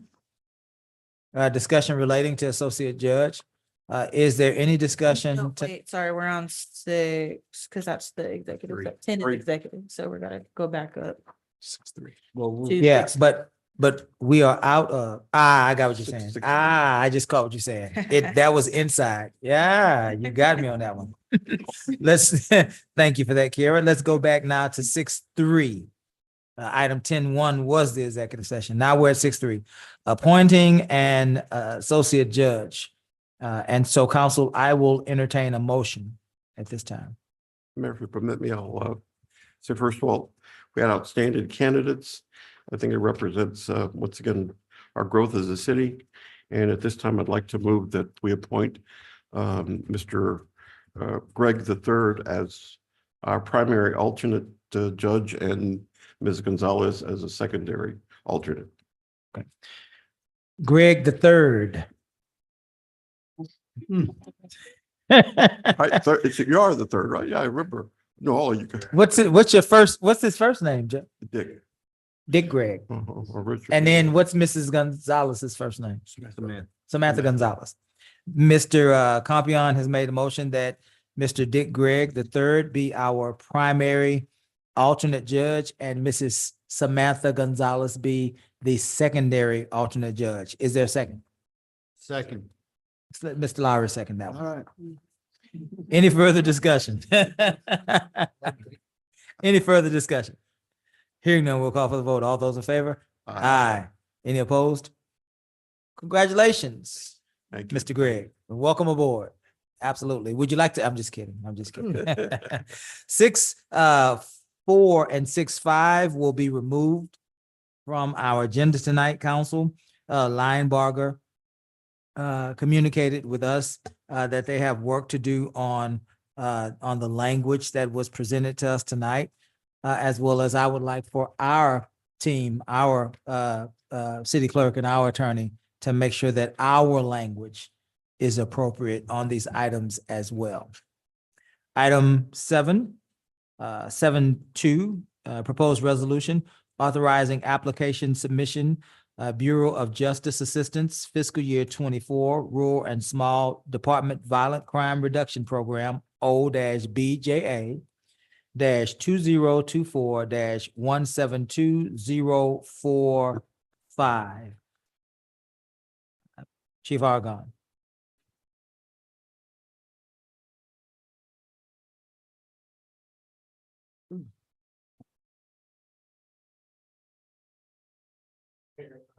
If I can open. Very good, Ms. Garcia. Yes, Mayor. The next 3 items are potential grant funding that we're pursuing from all related to public safety. They're all related in this case to violent crime reduction or through the Office of Justice. 3 opportunities that happen to be things that are aligned with what we're trying to do. And we would like your blessings to proceed with these. So those are going to be items 7.2, 7.3, and 7.4. If any specific questions on any of those items, both Chief and I are here to answer. And I believe we also have our grant administrator joining us shortly. Should any more specific questions be needed, we cannot answer. And so we'll take 7.2 first, 7.2 first. We'll take them one at a time. Yes, sir. Did you say you had a grant administrator? She may be joining us if she's not on yet, but should any Okay. other questions be needed? And so is that your presentation or should we No. wait for Chief It- Argon to It's make? no specific presentation. We're just here to answer questions on the. And so actual Chief plan. Argon is not going to say anything? Yes, if need be, if there's anything for Do us. you want to something, do you have something you? Yes, I could give a brief, an overview. Okay. That might help you out. This grant is, we need to take advantage of the no match grants, and this is an excellent opportunity. Rural and Small Department Violent Crime Reduction Grant, again, no match, gives up to $300,000 over 36 months. We talked about gangs, Mayor, City Manager, and I presented the fact that, we do have gang issues. We have 49 gangs in our city. Of course, the Crips and the Bloods are the top 2. We have about 200 members. Obviously, some might not do anything, some might do something, but you'll get that small percentage that makes the difference.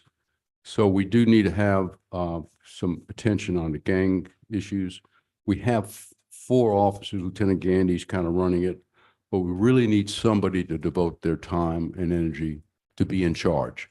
And this is bringing an officer aboard to supervise the gang suppression team that we have with part-timers, and they're all doing a myriad of duties. We know that. We're asking for the car to go with it, which is the lease vehicle, patrol accoutrements and all that. But we're looking at this opportunity. We don't want to pass it up.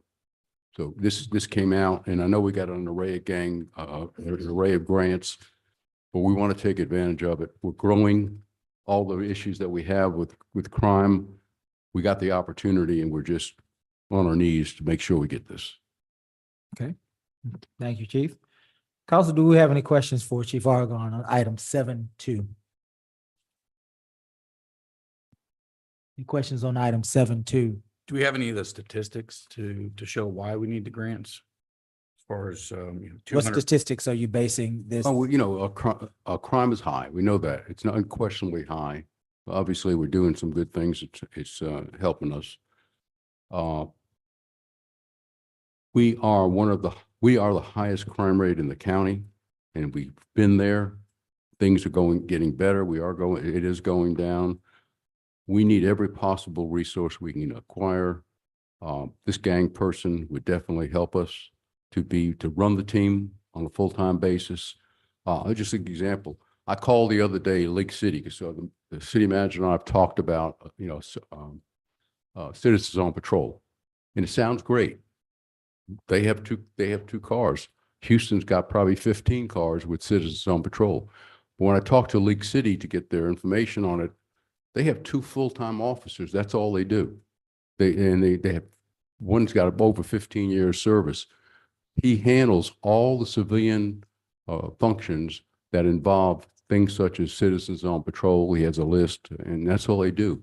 When you ask a city our size to run this kind of program, which is a great program, we got them doing things that are very important, and we can't devote the time. So we want to take advantage of other cities, how would I say, force multipliers, and have people do these things to make sure we do it right. And if we're concerned about gangs, I think we need to devote attention to that and not have a part-time officer do it, with that much time of his 12-hour day or 10-hour day, whatever they're working. So the statistics are there. We've been the high crime rate of the county. We're probably, I think I submitted it about a year ago, we're about 52 in the whole state of 1,221 cities. We're not the top. Humble is, believe it or not. But we're pretty high. So to answer your question, Councilman, we need all the help we can get. And this is an opportunity, 0 match. Can you beat that? No, I don't think that can be beat anywhere. So that's what we're doing. And you have an officer already We have 4. designated to this? We Or have you- 4 doing it now. Lieutenant Gandy's in charge of the other 3, and they're doing all they can. They go to the training every year. It's really a conference with training, but this would give us an opportunity to do nothing but focus in on that.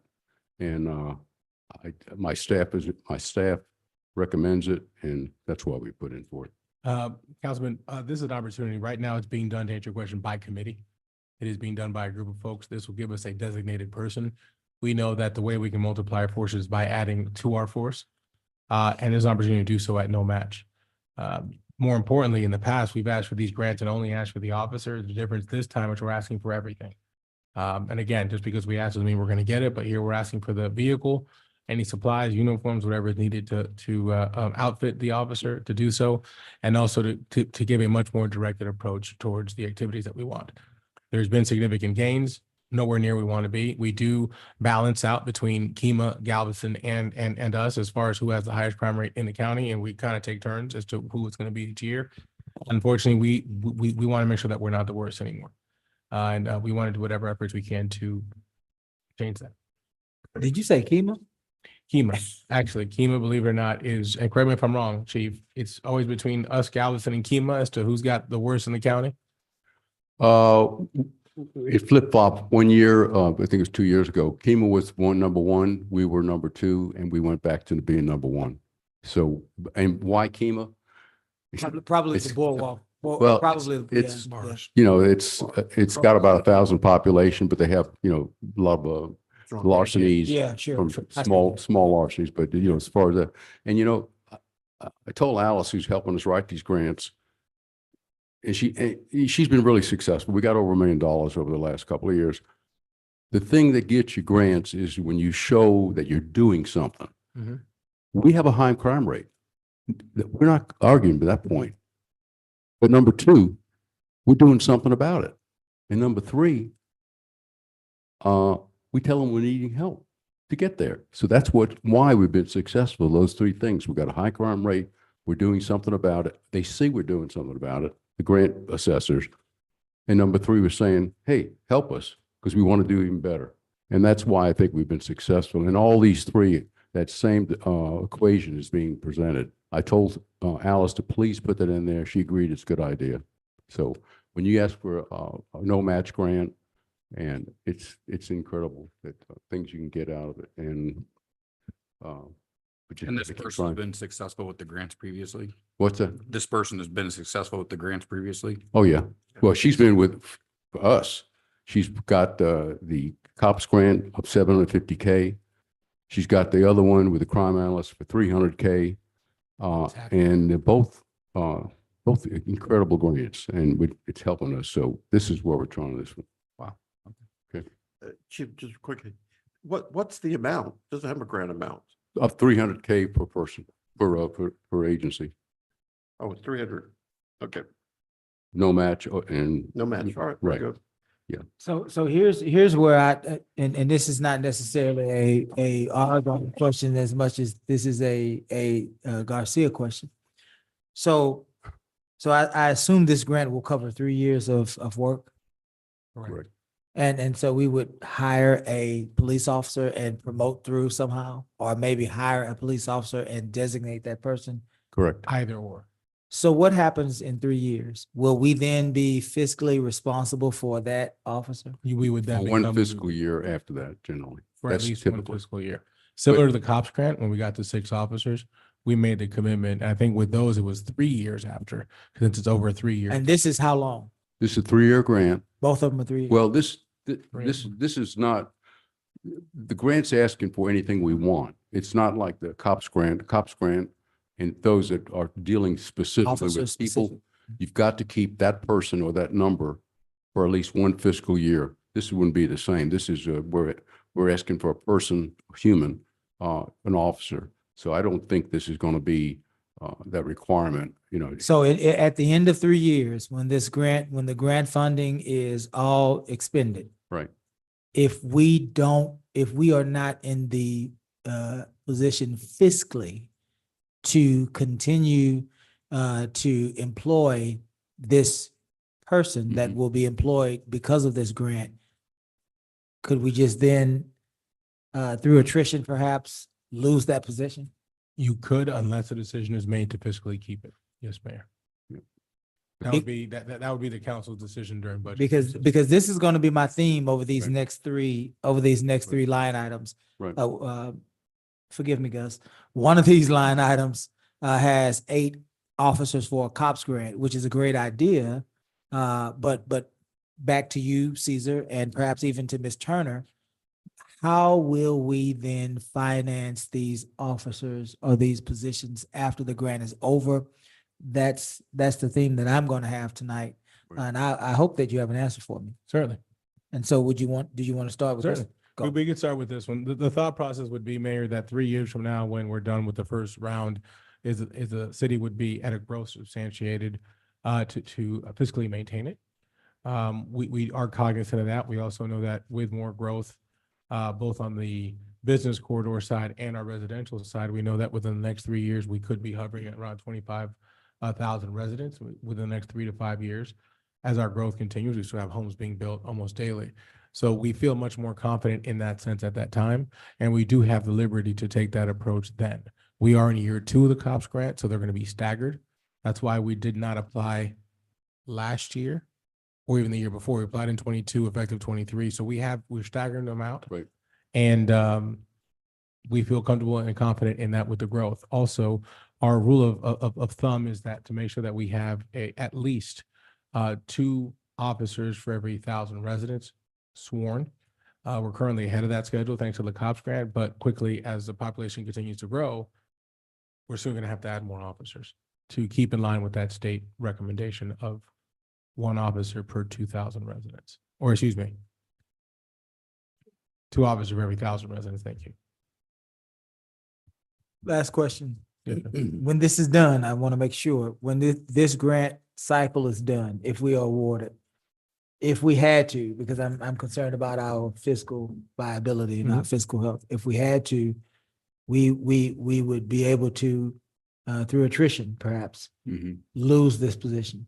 If we had to. Yes, if we had to. Okay. Absolutely. And the COPS grants, are we saying that they, the difference is the COPS grants require you to keep those positions for an extra fiscal year? Just Correct. 1 extra fiscal year? Okay. 1 fiscal year Okay. per each officer. That makes me feel better. Yeah. I don't want to continue to commit, although we're doing great work and I'm going to support it. But I don't want us to continue to receive grant funding and funding for staffing. Right.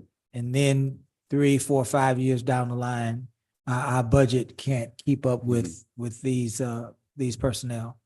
And so I believe that you all have answered my question to satisfaction. So I'll move on. Council, do we have any other questions? May I just have Go one ahead. point? For example, in 2022, we received the COPS grant for the 6 officers that we applied for. Here we are in April, well, shoot, now May of 2024, almost going on 2 years since we received the grant. It was end of 2022, we received that one. And here we are, we still haven't filled our entire capacity. So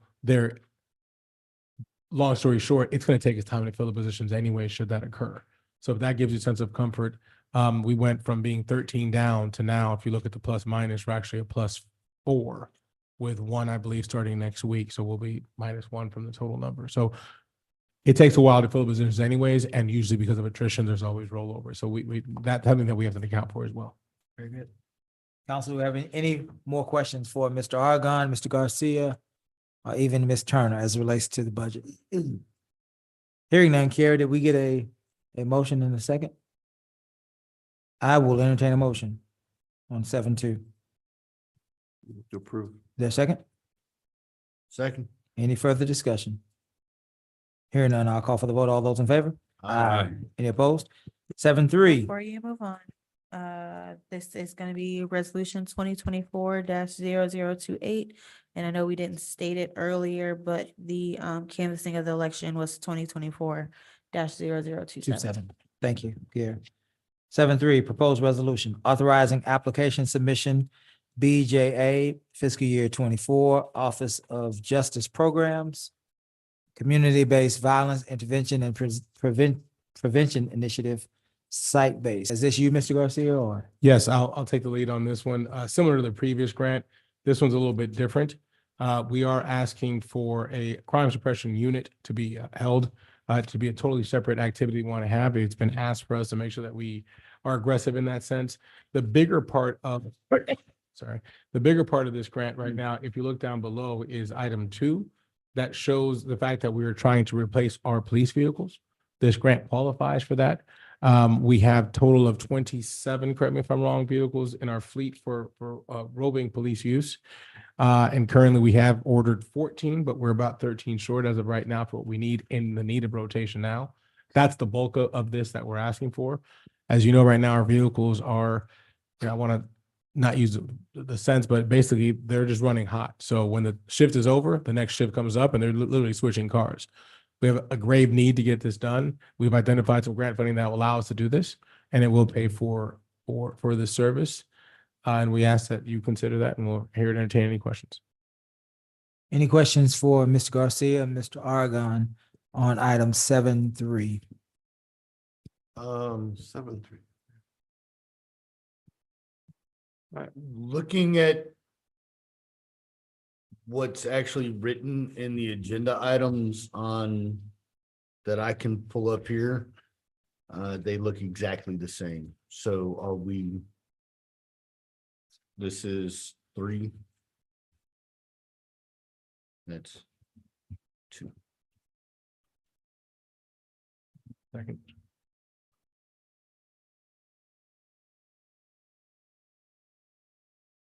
What is the question, sir? It's about the attachments, chief. The attachments on here, the attachments look exactly the same on. They are very similar, because the funding source, they are separate. I believe it's 2 applications for the same grant. It's supposed to be a separate grant. This is One said. 172063. This is the proposed resolution number 2.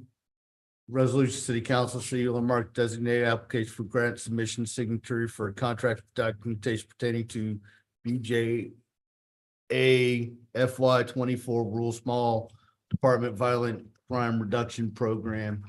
And it says the exact same thing Because is that, on attachment for number 3. is Alice on?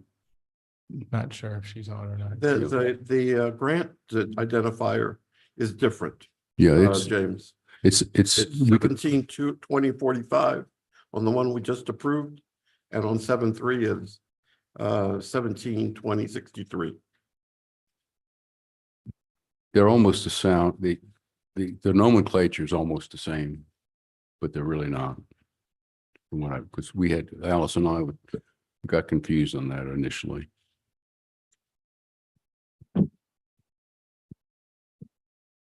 This one is a $2 million match.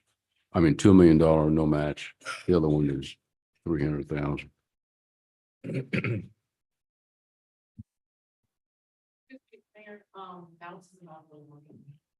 Ma'am? Okay, Okay. very good. Thank you. Thank you for that. I see in the agenda form where it's different. It's just the verbiage Right. on the actual resolution. It doesn't, I don't see where it delineated differently.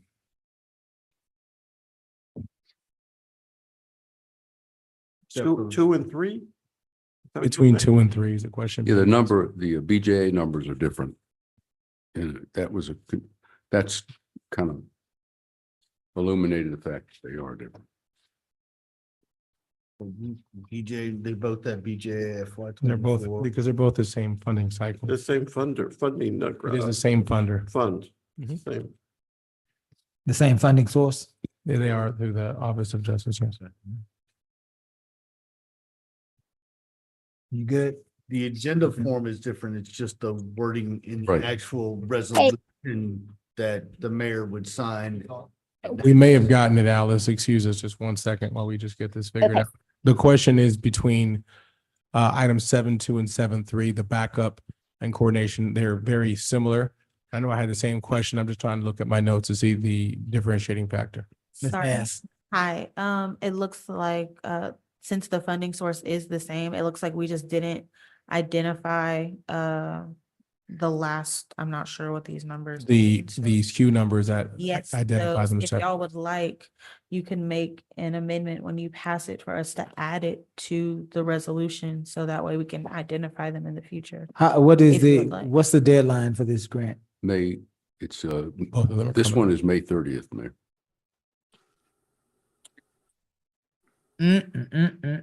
Which one are we talking about? I'm sorry, guys. 7.3. Uh, The backup documentation doesn't have the specific number attached. they have different titles. I know they have different titles on the resolution on the agenda, but it's on the backup documentation. They're not identified by their separate O numbers. So one of them has an O number ending in 172063, which is shown on the agenda, just not on the backup, versus the first one has a number ending 172045. Correct. It can be amended for a sense of comfort, but we'll say the will. Gus, Yes, Mayor. advise. The council's free to amend it. There's nothing in the charter about resolutions. If the council wants to amend the resolution to include the O number, council is free to do so, and I would advise you do that for clarity's sake. Council, Move to amend the, you want to amend? move to amend. Move to amend it. Second. Very good. We got a motion to amend in a second. Any discussion on this amendment? Hearing none, we'll call for the vote. All those in favor? Aye. Any opposed? All right, now we can get back into, did you get that Sorry. satisfied, James? 2024-0029. Well, that was just amending the number in the back, Okay, so you're just making the motion to to amend the number in the back, the number, not to pass with. not to pass the resolution. Now we're taking the Got it. resolution back up. Thank you, Kara. Was that all you had, James? Yes, sir. Any, And to let you know, Chief, this wasn't anything. I just wanted, when somebody were to, if they were to look at these resolutions later, Mhm. ask why we passed the Yes, same sir. resolution twice. I don't want anybody to come back absolutely. and say that we're trying to. Right. Sure. And yeah, that's fair, James. Absolutely. And thank you for that. Go ahead, Joe. Chief, please clarify, are we hiring this crime suppression unit if we get the grant? Is it taking 3 existing officers to No, form the unit or hiring it 3? would be hiring 3 from the bottom. Approves the creation consisting of, okay, all right, Yeah, hiring 3 new. it's 3. I got another question I have is, and I'm for anything that can help out our Mhm. department, any tools, anything that we can give them to make them stronger. I'm all for it. But so we're asking for a total of how many grants? The Tonight for PD, there's 3 different grants. 3 different different grants, grants. 3 So- different grants. What is that costing the taxpayers, those 3 grants? Certainly. If we got this grant and the other grant, it'd be costing us $0. $0. Okay. For the So first there's 3 no years. Match. For the Zero first, match. hold on a second, Chief. I just want to make sure we clarify this. For the first 3 years. Yeah. Right. On the second one, there was an obligation for us to keep them on for a certain amount of time. It was the 1 year. So the cost would be that cost for 1 year or longer, should you make decision to do so. That would be at the will of the council during the budget process. Not to interrupt, sorry, we have 3 on the agenda. The third one is the COPS grant Yeah, that that's, has, We The haven't gotten to that item yet. this one Okay. doesn't. we're These- talking about 3 separate. The first Correct. one we just did and this one. it Ms. Alice, doesn't we're have- taking them one at a time right now. Right now, we're on the not like second the of the 2. of the Top 3, grant, you got to excuse me. keep them a fiscal year. Mhm. So far, what I'm reading, unless Alice tells me otherwise, the first 2, these 2, there's no requirement. Am I right, Alice? Correct, that's what I was trying to say. There's no requirement for us to keep Right. them higher. COPS grant that's coming up on your does require us to keep them hired for 1 year after the grant ends. And it's 1 fiscal year.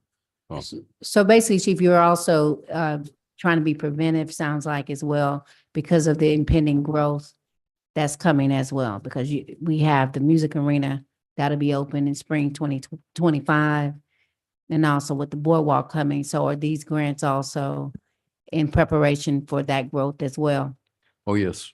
And, like I said, Councilman Yancey, it's an opportunity. Chief, if I can, as you remember during the impact fee study, we have the study as to what our population is going to be and how it continues to grow. So it's in line with our expected business growth as well as our expected residential growth. We're the second fastest growing city in the county and we can need all the resources we can get, especially when they're free. For that, what you're getting ready to say, Ms. Turner, you're probably gonna have to put that in the microphone. So would you approach, please? Yes, ma'am. I know you're getting ready to say something that the residents need to hear. But you have to wait till you get to the microphone, Ms. Turner. Good evening, good evening. Hello, council. Mm-hmm. I know we said it would cost $0, but I know we have to pay the grant writer. So do we factor that small? That would be an auxiliary professional service for this task, yes, ma'am. So technically minimal, but we still have to pay the grant writer. Have we budgeted in the budget we are currently in for This Professional. this would come out of police's professional fees. yes. out of police professional fees? Okay. That's already budgeted. It's already budgeted. We have to always budget each year. again, we try to be as aggressive as we can with these grants because of Mm. the fact that we can get more for less. That's all I need to say. Well, no, since Oh. you're there, Ms. Oh, Turner, good. since you're there.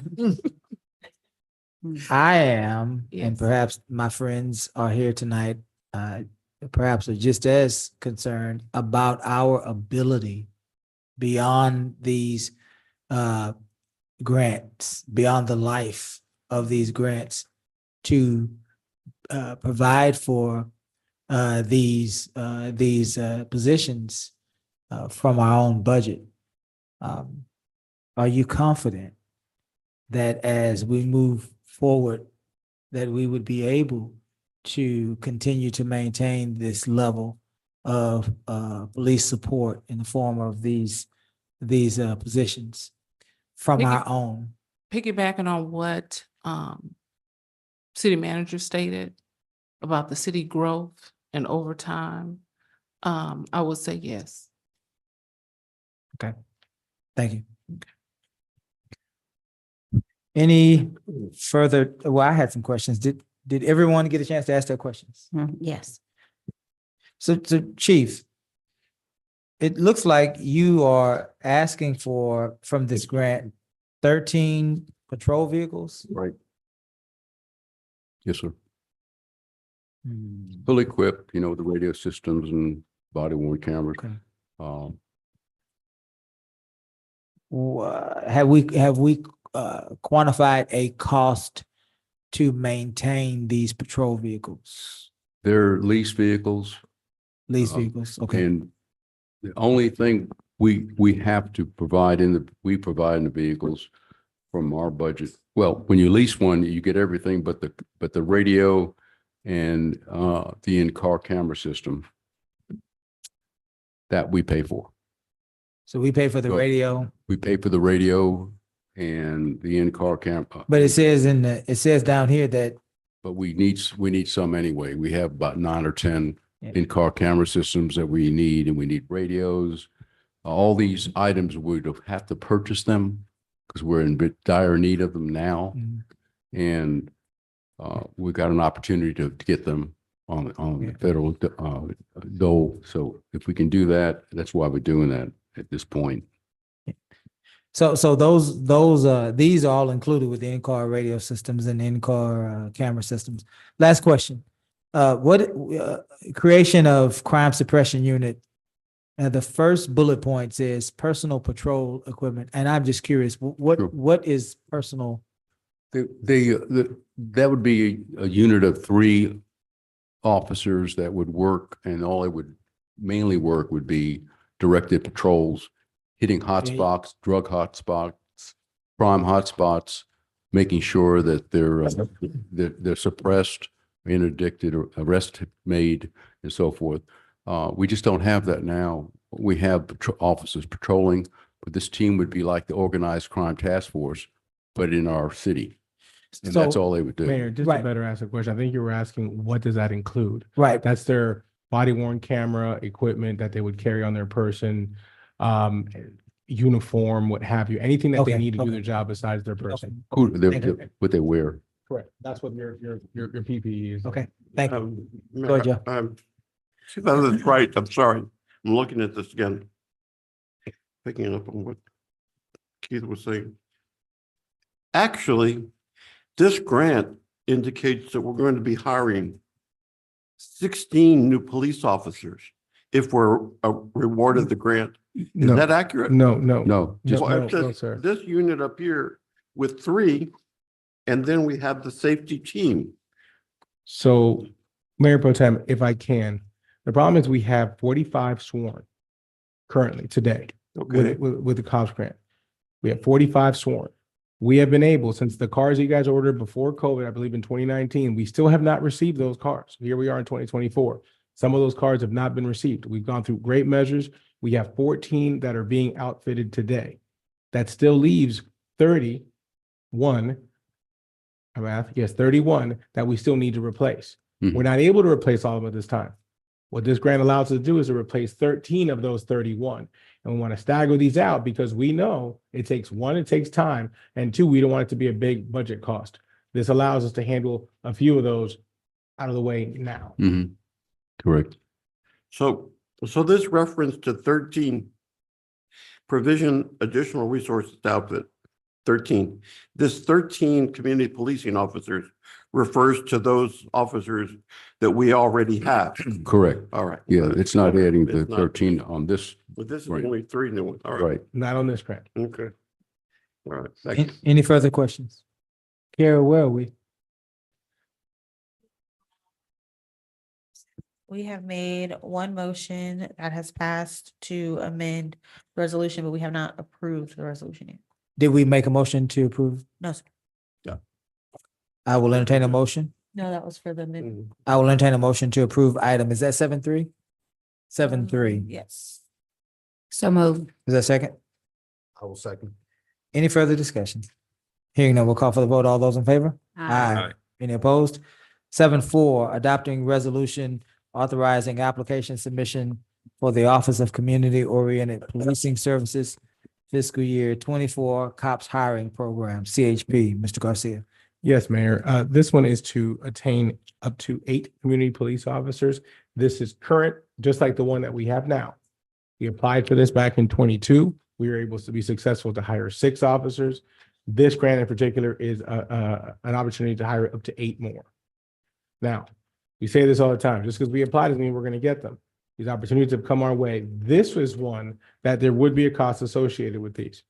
If you notice the cost breakdown that is within, so you would have to keep these officers on our own 100% at least 1 year after for these 8 positions, should we accept, 1, be awarded, and then 2, accept the grant.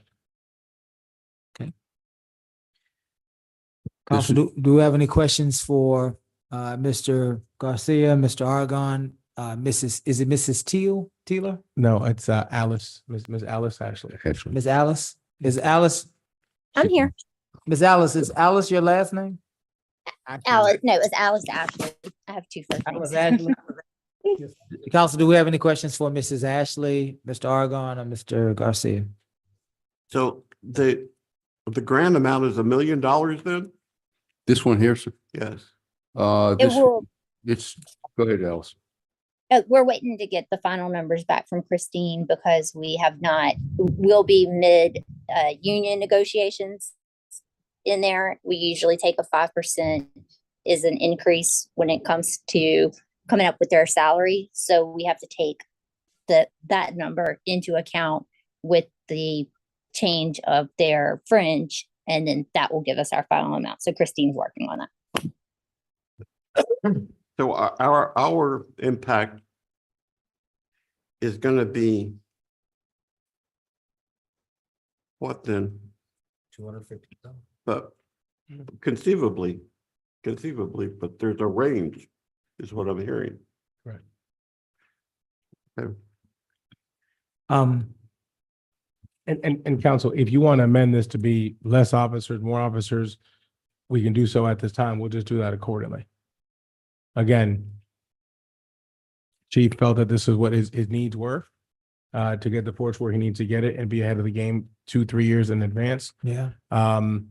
If you would like for us to change the numbers, you can say that tonight. It might have to be 2, might be 4, 10, whatever that number is, you can make that decision. And just because we apply doesn't mean we have to accept at the end of the day. We might not get any part of this. Yeah. I mean, these grants are, We might strike out on all 3 of these. we could get them all. We get only one. And the opportunity is there. That's why we're jumping at it. Ms. Turner, would you approach again?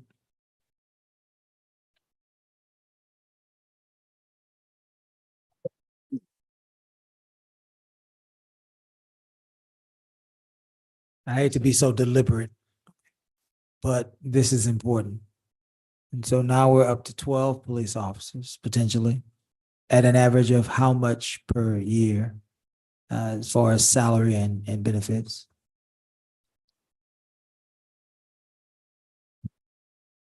I would say on average between 70 and 80,000. So 80 times 12. I don't know what that is. 160. So we're talking about $1 million. Again, I believe the police obviously need it, but I want to be clear tonight that we are making the provisions to accommodate this this grant opportunity in the future. Many of our residents are excited to get help, and we are excited to receive grant funding. That's true. Those are taxpayer dollars coming back into our community. The federal government is giving us back our tax dollars. And so that's always a good thing. But again, we don't want to be fiscally irresponsible, and we don't want to be 4 or 5 years down the line looking at budget deficits. And so Right. are you confident? I am not at this time. Okay. Like city manager was stating, we may have to tweak the number of officers that are funded under the grant. Not at this time. No, I have to look at it closer. Okay. Mhm. And so if we were to, and it's a question, perhaps for Mr. Garcia. So if we were to approve the application for 8, and then the council decided, even if they approved us 8, we decided we can only afford 4, would we be able to do that at that time? Or do we have to set the number now? I recommend, only because of a funding agency, or like, here you go, here's $1 million. Oh, we only want 500,000 after they've already allocated to some others. It's probably best for us to be more conservative now. And if you feel we should reduce that number today, then we can to 2, 4, 6, whatever you so choose, or whatever we feel a comfort level up until then. Sure. I would recommend it today, not after we're awarded. Okay. That's just my recommendation from a funding and a grant perspective. Okay. Very good. Well, let's see if we can parse this out today, guys. Council, what is a number we would be, we've already approved the application submission for 4. And so, what would we feel comfortable with?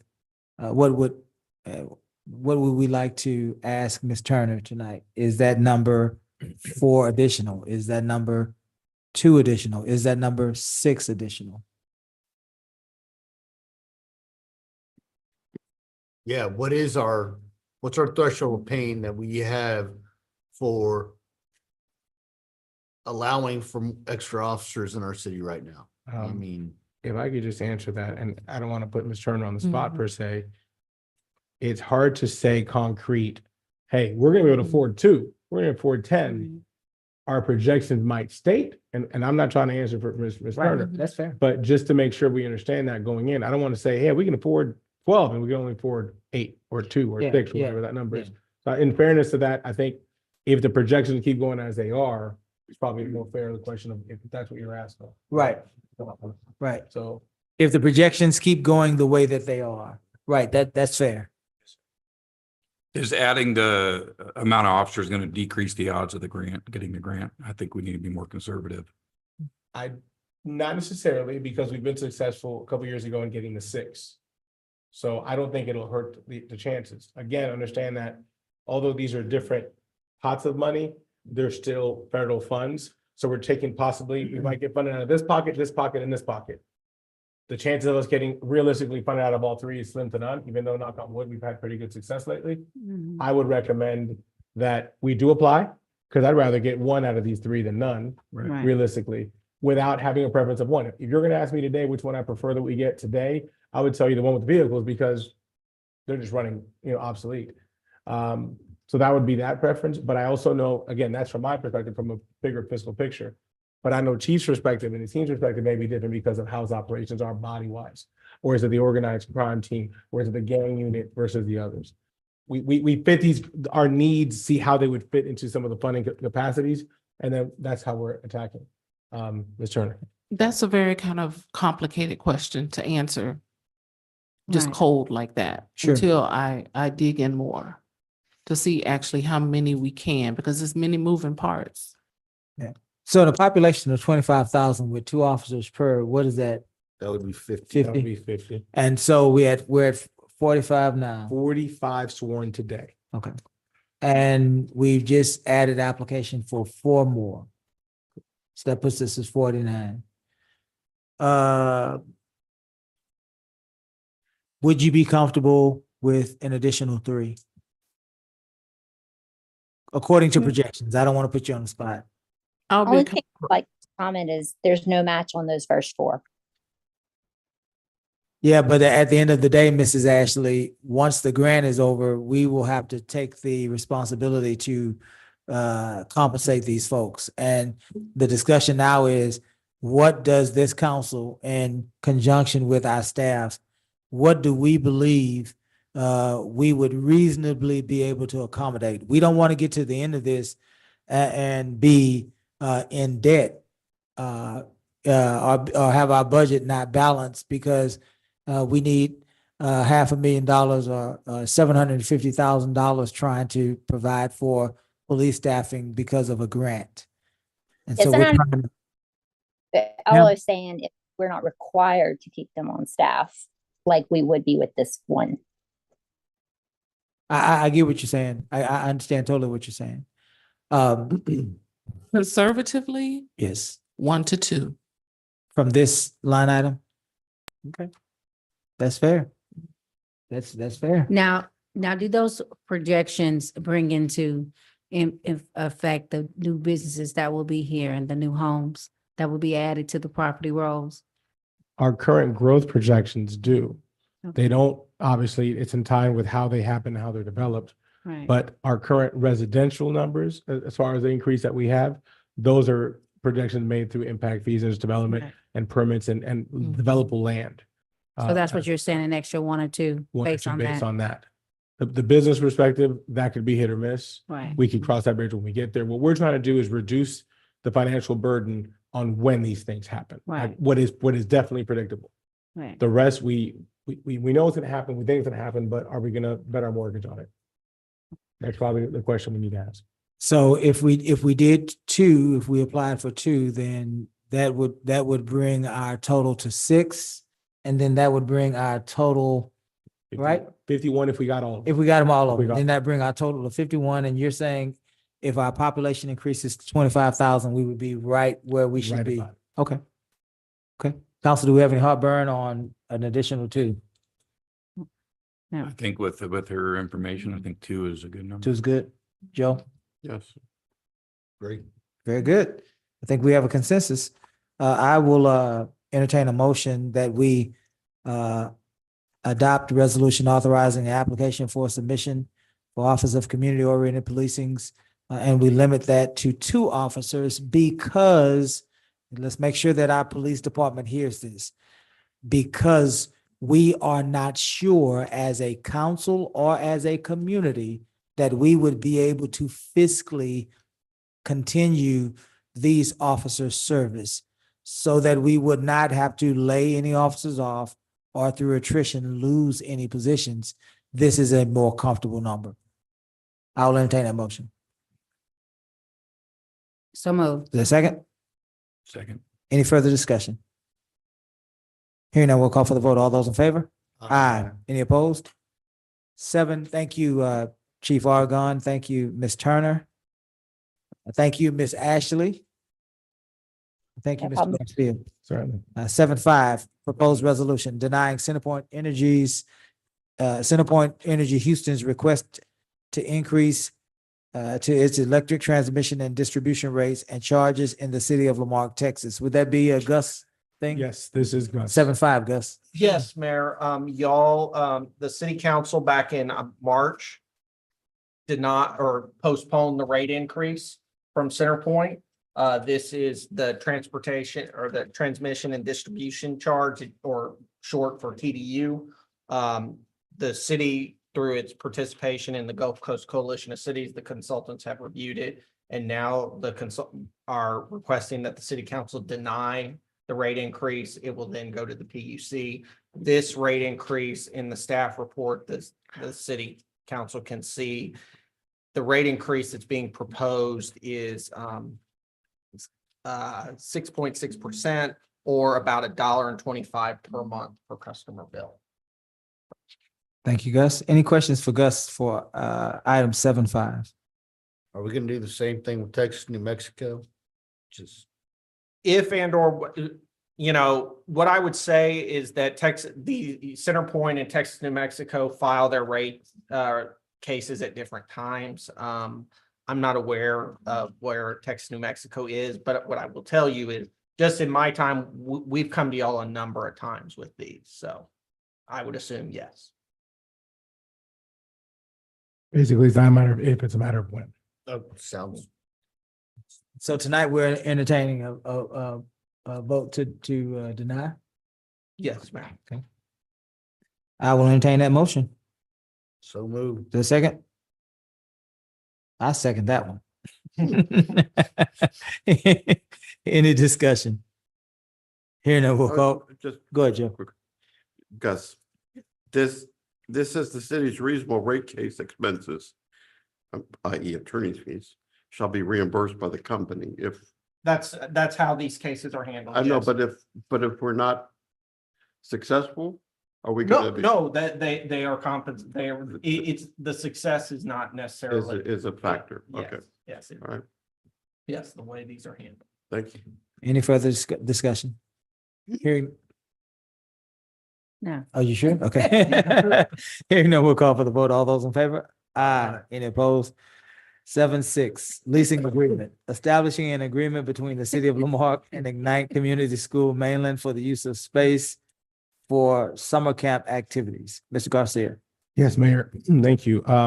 We've been working hard to establish a facility to have the grant program. We've already got some kids pre-registered. Securing the space is what is of importance because of the number of kids that we have. The only space that we have within the city that we can realistically use is the community room. Unfortunately, it's not large enough to house the kids for this activities, nor is it a conducive classroom environment. The operation of the grant would be more of a educational portion in the morning sessions, followed by more physical activity and recreation in the afternoons and the evenings. We have in this MOU partnered with Ignite. It is a lease agreement. The price originally was much, much higher. We've negotiated the terms to come down. We've reduced the amount of hours. We've reduced the amount of days. We've reduced the amount of classroom space because we want to make sure that we're successful in something that is affordable. The original quote came in over $30,000 of what it would cost for use of space.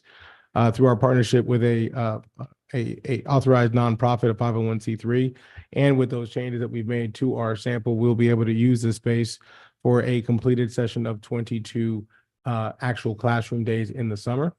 And this is what the quote comes up to, $4,400. The nonprofit is prepared to cover this expense through sponsorship, or they are also intending to come forward to the Parks Board meeting on Thursday, should this item pass tonight, for some fiscal support for this facility payment, as well as to support any kids during the summer camp program that would need the service.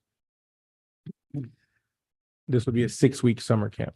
Very good. To mention. This is the first summer camp for our children. First ever. And this is something that we would do temporarily until we have the space in our own built out community center to proceed to host this on our own. Obviously, at that point, we could run a much more robust, over 200 kids. Right now, we're projecting 40, maximum 60 kids, making sure we keep a safe environment. Okay. This is the conjunction to the MOU we passed previously to host this summer camp. Okay. Council, do we have any questions for Mr. Garcia as it relates to item 7-6? So Ignite is a 501c3? Ignite is not. Ignite is a school. We are partnering with Culture Corp is the name of the 501c3 nonprofit. Culture Corp? Culture Corp, corp for short for corporation, excuse me. And we have all their documents on file. Is the Culture Corp? It is the same group that is the Lamarque Chargers. The Chargers football team? Yes, sir. And who's over that? Jared Williams, Jared, last name Williams. Let me ask you this, Mr. Garcia. Certainly. In this this document, Mhm. It gives them being Ignite Academy, Ignite Schools. It gives them the right to use what's called certain city facilities. What would those certain city facilities? So Ignite at this time has asked us to be cognizant of the fact that they'll probably come for a more formal request in the fall when school comes back in session. What the requests are is they do not have adequate field space for any of their teams for practices or games. So should they have enough kids to support a soccer team, basketball team, football team, any sport they're from, and they would need adequate space that they cannot house on their campus, would they be allowed to do so? But that's not being entertained at this time. It's in discussions, as is also the fact of us being able to use as interlocal recreational space in the evenings when their school is not available. But that's not what we're listening at this time. We didn't want to convolute things. We want to go straight for the summer camp now and then move that forward, Adelaide it when they're ready. They want to come back for that in the fall. So why is it in this document if we're not ready for it? It should not have been part of the final lease agreement. Let me double check. I believe it's not in the lease agreement. This is, as I'm reading it, I believe this is a version that only includes it in the original version had it in there, but this finalized version should not have it in there as I'm reading What it. page are you on, Caesar? I'm When you on, find it? it is on the agenda, page 3 of the agreement. What's the agenda page? Oh, excuse me. I don't have it. I have it linked by page, so I apologize. It's not Seven. good. What? Uh-oh, I found it. No, I didn't. 7-4. You're on page 74. Well, it's, Yeah, it's not, item 7, yeah. but it's under Ignite lease. it's actually 7. What does it say, page number at the bottom of it? Well, but it's. 132 of 188.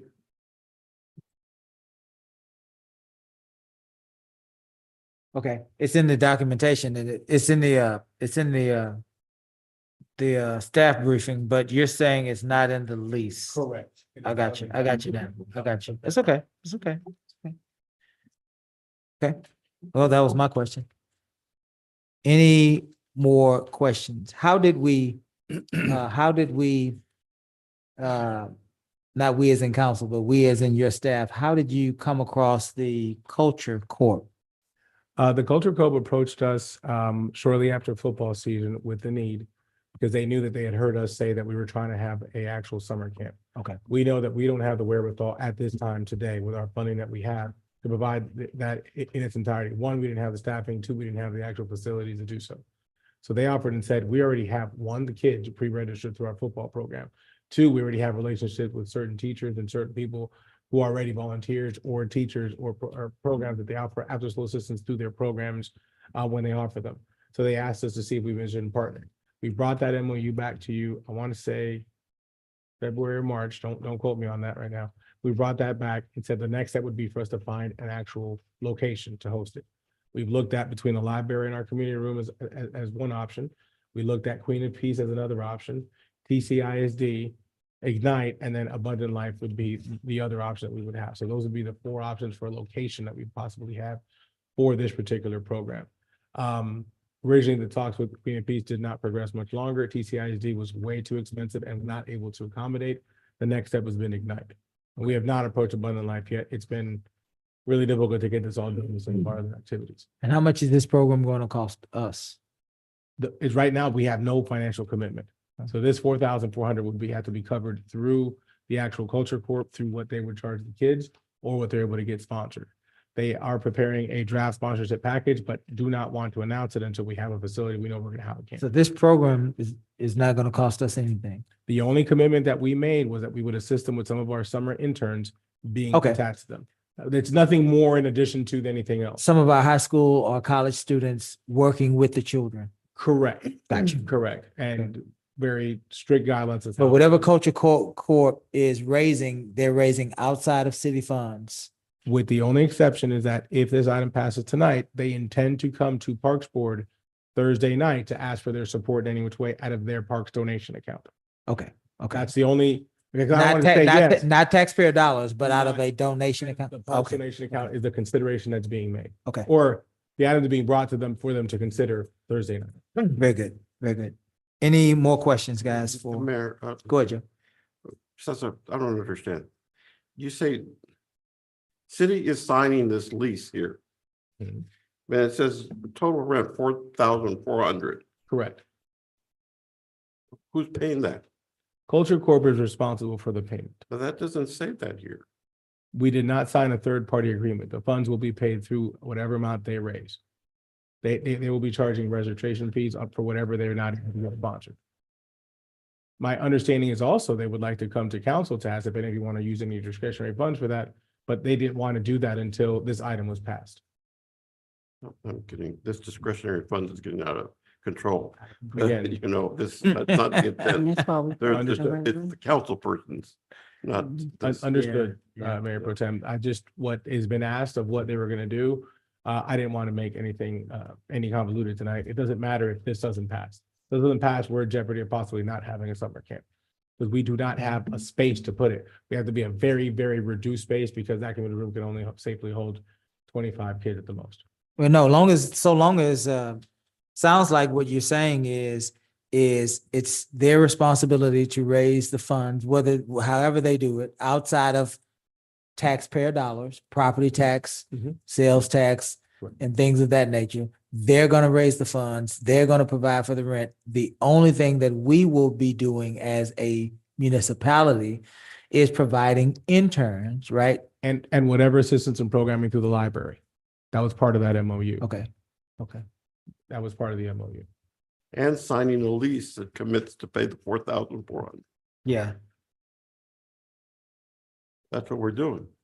Should the program go on, yes. So how are you, so why are we signing the lease? Are we the financial backer? Not the financial backer, but we Okay. are instituting, I mean, it is So why would we, I guess, to Joe's point, why would we be signing the lease? because we are intending on having a co-run summer camp. We So- are providing some efforts towards it. So where is the reimbursement clause that we have with Culture Corp? There is no reimbursement clause because they are paying this fee. The only thing that we So- have is we would also make sure that for any part that we have with our interns, with our staff involved, whatever aspect that they would do, we would have our insurance certificate with any program. So I guess back to Joe's question, if they're paying the lease, and just clarification, why then would we be signing the lease? We would be signing what would be a joint lease. It would be through them. But we would do though because the fact that we are running a co-summer camp through this program. We are not able to run it on our own. We'll have them as a co-tenant then. Again, legally, Gus, can we do that on this form and still pass it tonight? Yeah, I mean, the council, this is just a proposal. The council's free to amend it, and if council wants to pass, authorize the signing of this lease with the caveat that the co-tenant is the sole party financially obligated. There it then is. That's fine. There it is. Whatever Gus said. We would need an amendment and then. That is the amendment, whatever Gus, no, I'm just kidding. No, but that's what we need though, Gus. You're exactly right. That's, if council passes that, I have the direction I need to make. Yeah, yeah. James, did you want to jump in? So are they going to the Ignite school? Or is that where the actual? Yes, it would take place at Ignite. Yes, sir. So I like that, Gus. I think that we should, if we act on this tonight, I think that we should make very clear that Culture Corp is financially responsible for this lease, for the financial obligations of this lease. Right. So would we need then since this is a proposal, not an ordinance, will we need then an amendment to this? Just a motion to authorize the signing with the appropriate amendment. Okay, cool. So is the amendment though to change the name of the tenant to Culture Corp instead of the city of Lamarque? No, the amendment is to amend the document such that Culture Corp is the entity solely responsible for all the financial obligations. That'd be a bullet point here. Okay. Lamarque is with nonprofit, or especially with the schools. When I was president of Galveston Catholic, kind of the same way. We like to have arrangements with the city of Galveston, but some church was paying for the cost or things of that nature. It's just, but I don't want the city to be responsible. But it sounds to me like this group is going to come to the Parks Board and ask the Parks Board to take their discretionary funds to pay this 4,400. Their donation. That's what I'm hearing, but anyway. Their donation. And that would be their will at that time, if they wanted to take it out of their donation account. And then the Parks Board can decline, yes? Absolutely. Yeah. Okay, well, it sounds like we've reached a consensus, so I will entertain, are we entertaining a motion these days? I will entertain a motion to approve item 7.6 with the caveat that the Culture Corp will be financially responsible for servicing this lease, All financial obligations. yeah. all financial obligations. I will entertain that motion. So moved. The second, Second. any further discussion? Hearing none, we'll call for the vote. All those in favor? Aye. Any opposed? 7.8, excuse me, 7.7. Yes, sir. Point of order? Mr. Pennington, Item 7, 3, 4, and 5 have not been assigned. resolution numbers. Forgive us, David. I'm sure she's collecting them. We're just forging ahead. Thank you for that, David. Can you help us, Ms. Nance? Sure. 7.3 was 2024-0029. 7.4 was 2024, sorry, did I say 23? Should have been 24. 2024-0030. And 7.5 was 2024-0031. Thank you, ma'am. Thank you, David. 7.7. Memorandum of Understanding, authorizing a memorandum of understanding with Richard A. Kirsten, VFW Post 8248. I don't know if that's a Mr. Garcia question or It my is. friend from District You want to D. take this one? I will be happy to take this one. So after a year of slowly getting the wheels turning at the VFW, I have made them understand the importance of working with the city for civic events again. Absolutely. The Veterans Day breakfast that we hosted out there helped get them to understand that they're not just on an island by themselves and that we might actually be able to have a working relationship. What happened years ago, I don't know, but slowly the wheels are turning. So we have decided that it is best for us to reach an agreement to help better our veterans and civic outreach with educational and community outreach programs and events to try to foster a culture of unity within the community at the post and to have the city help with planning and promoting the events to help bring more citizens out to the post to see us making strides. The first big one will be the Flag Day event in June. So Very good. Good work. Good work, Mr. Ross. We're excited about that relationship. Absolutely. Thank you for that. Mayor, I have a question. You brought up the point promotions and getting, that seems to me an economic development responsibility. So we're not trying to make it a business event. We are trying to make it a civic oriented event. So we need it on the city calendars to help pushing it out that we are doing stuff out there that will, like the kids' safety weekend we're planning in August to help and also help us reach other partners that we might be able not be able to talk to, but the city already has partnerships with, like the backpacks with Coastal.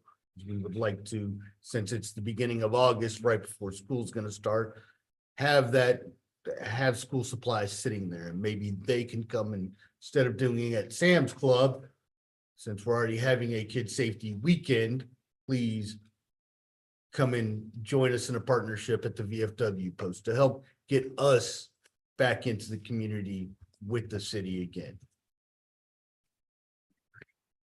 Yeah. Very good.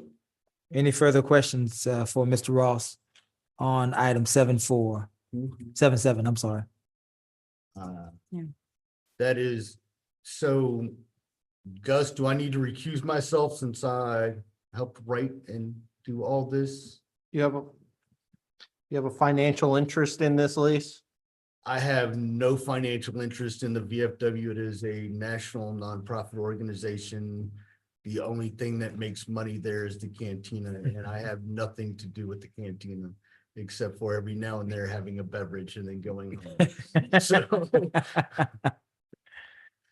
You're free to recuse yourself if if you see fit. But if you have no financial interest, then, but if for appearance purposes, you feel more comfortable, you are perfectly. For Free appearance to- purposes, yes, I feel more comfortable recusing Recusing myself yourself. from the vote. Very good. Well, we still have four, and certainly, certainly, I will entertain a motion to approve item 7.7. So moved. Is that second? Second. Any further discussion? Hearing none, we'll call for the vote. All those in favor? Aye. Aye. Any opposed? 7.8, boards and commissions, reviewing the appointment, attendance, and participation of boards and commission members. We've asked Ms. Nance to bring this to us because we have been alerted to the issue of some of our boards and commissions not making quorums because of lack of attendance. And so, council, you have in your packet a list of all of our boards and commissions and a note associated with each of those that have had inconsistent, shall we say, participation and attendance in those boards and commissions. Council has the authority to replace any member of any board or commission at any time. Council defers to the designated council person for the nomination of those boards and committees. And as we look through our boards and commissions, you can see in red those persons that have inconsistent attendance. And so, council, if you see red by your designation or your appointment, you have the right to replace those persons at any time. Having said that, we will open this. We don't have to tonight replace anyone, but if a person, if one of the council members is desiring to replace some of these folks here tonight, we will open the floor for nominations from council for our boards and commissions. Just one quick point of Go ahead, clarification. go ahead. I just noticed something. I believe, and I don't know for sure, but I believe one of these boards has already been assigned for attrition possibly at the Parks Board. Ms. Kara, could you confirm that? Yes, so earlier this year, when we adjusted the boards and commissions ordinance, it was asked that we remove, because they had more than the 5 members that they were allotted now, that their removals be done by attrition. Which one is that? Parks Board, And people are. and I believe KLNBC as well. Yes, Keep Mark Beautiful as well, but I don't think they have any members. They're already at it. They're already at the 5. Yeah, Yes. so the other, planning and zoning is the only other one that I see that is over 5. Planning and zoning and parks. I'm gonna verify that all of those members, give me 1 second to verify that all of them are regular members and not alternate members. Okay. Just 1 second. So we can, if we're, council, we can do these, those boards that need to be done through attrition tonight, if we like. It's, Mayor, this is Kira or Cesar. When we updated the board service, you were permitted to have, well, you could not miss more than 2 meetings. I thought it was, Unexcused. was it 3? I thought it was 2. I I thought think we. if you're allowed to 2, it's a third, that it becomes then a violation of Article 3. Yes, because you have to attend 75% of the meeting. So if they're a board that meets 12 times a year, if you miss more than 2, then that is when you get into that danger zone. Yes. Were we waiting on you, Kira, or no? I will, as you guys make your adjustments, I will let you know. Okay, so is there any board that you basically give us the go-ahead to work on as far as attrition tonight? Or do you want to revisit? We don't want to make a mistake. No, you're fine. Parks Board is fine if you want to move through attrition. Planning and zoning does not fall under that attrition because they are designated in accordance with state law, so they are a little bit different. But if you would like to remove any of the members, and replace them, you're free to do that as So we well. need 5 Parks Board members? Yes, And we 5 have- Parks Board members, and then there would be 2 alternates. We have 1, 2, 3, 4, 5, 6, 7. So there are 7 members. We need to make 2 of them alternates. Or remove them completely. Yes. Okay. Okay. So this is the first time that I'm seeing, but the planning zoning commission for A. Okay. So I need to replace 2 people in A. Looks like for planning zoning. Yes. Okay, and then for cemetery board, I just need to talk to her to see her husband just recently died, remember? So I'm not sure if she's able to, and she's in the hospital now, so I've got to see. And then Parks Board, I think I just have Val, I need to talk to him and see what he wants to do. Okay. But I'll have that ready for the next meeting in June. Yes, I was like, no, we're not asking necessarily that anything be done tonight. It was just brought for. Okay, no, this is very good. This is very good. Right. review. I Council, would like to talk to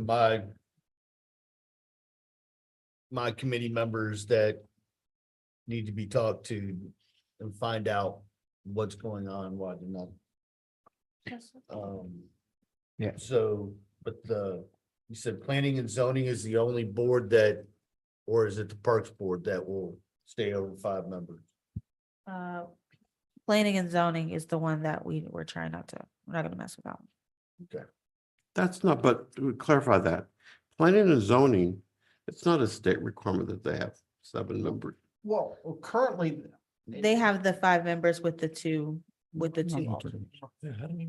Right, So- but those 2 alternates haven't Yeah, that's attended what I any said. We're meetings. not gonna change the amount of people. We may replace the people. So So- who picks the alternates? So the letter in the parentheses is who would be appointed. Right. Like A is for District A, correct? Correct. Okay. some of those letters, Mr. Lowry, for example, Parks Board has 2 mayoral appointments, 2 District A appointments, and then your appointment is a person who appears as though they have not attended regularly. So what'll have to happen is one of my appointments and one of District A's appointments will have to become alternates to give you a chance to appoint an active member. Okay, so I need to find an active member for Yes, that. sir. Anywhere you see C, whether they are in good standing or not, you have the right to appoint or reappoint as you see fit. Okay. And the cemetery board needs people.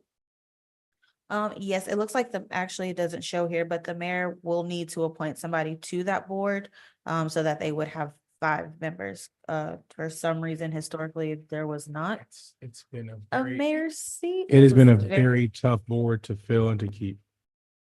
But yes, we would need to add one more person and then figure out the A position. And those that have 5, we still need to go ahead and appoint 2 alternates. Yes, and I could, if you want for the next meeting, I can go ahead and break those out because I do believe we said that the alternate for each board would be, one alternate would be a mayor appointment and the other alternate would be done by the Ex liaison, officio. thank you, the ex officio for that board. So I can draw those out for you guys for the next meeting if you'd like. Yes, please. So planning and zoning commission, they meet at what time? Planning and zoning is once a month at 3:00?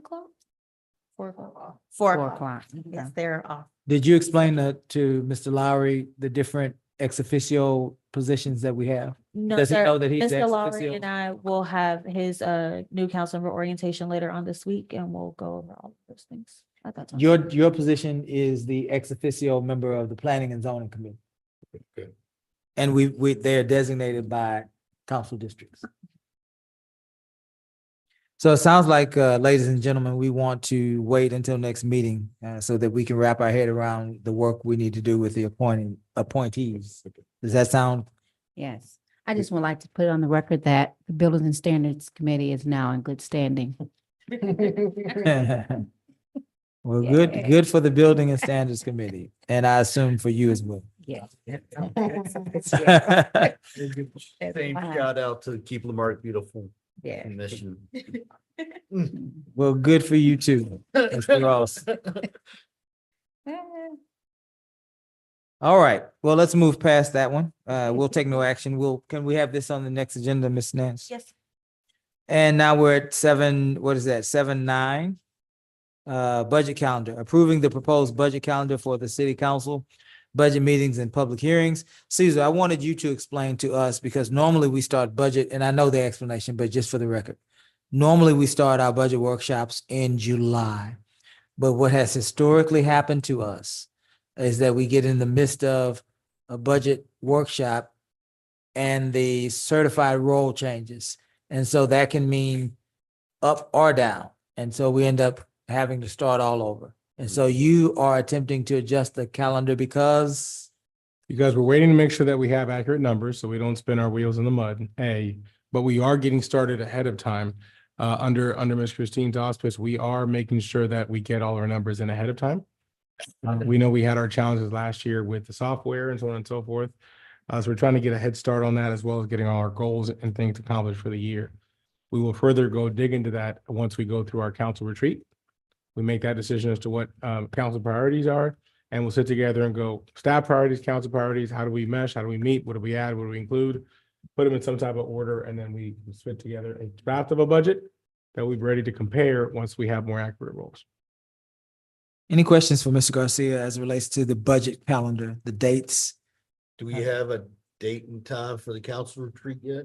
We are finalizing location before we can confirm any options for dates. Once we have that, you'll be getting an email from CARE's office to confirm that everybody would be available. And I believe she's already started to draft that information to get that out to all of you as to what availability everybody would have. Very good. Any more questions for Mr. Garcia as it relates to the budget calendar? Now I will entertain a motion to approve. So moved. Is there a second? Second. Any further discussion? Hearing none, we'll call for the vote. All those in favor? Aye. Any opposed? 7-10, cancellation of meeting, cancellation of the May 27th, 2024 regular city council meeting due to the Memorial holiday. Ms. Garcia? Yes, Mayor, our next council meeting falls on the 27th, which is the Memorial Day holiday. We are asking to cancel that meeting, and subsequently, there's a reschedule available at the next meeting, which will allow us to not go too long before our next meeting, so we don't fall behind on any city business. I will entertain a motion to cancel the May 27th, 2024 regular city council meeting due to the Memorial Day holiday.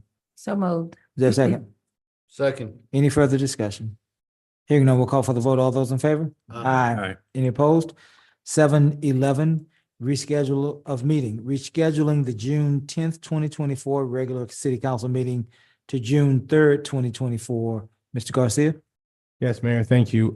We are scheduled to return from the All-America trip on that day. Those members that are going to be going from staff and or council and or some of our boards, it'll be rather difficult for us to have that meeting on that date. So instead of meeting on the 10th, and because we're not meeting on the 27th, we're hereby suggesting that we move that meeting to June 3rd, the week before All-America City in Denver.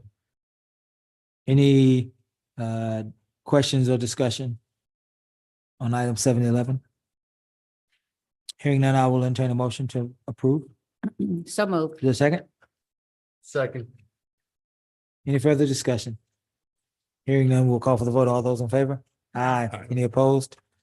8, city manager report, a submitted report to update council and the community on the standard operations of the city. The report can be acknowledged as a whole or discussed at the pleasure of council. Council, there are 1, 2, 3, 4, 5 items there are actually 6, but one of them is for the good of the order. But there are actually 5 items on the city manager's report. Council, do we wish to discuss item 8.1? Council, do we wish to discuss item 8.2? Well, 8.1, as far as court statistics, what does that entail? Can you, Yes. From there. let's give Mr. Lowry a chance to review that, to see if he has any questions.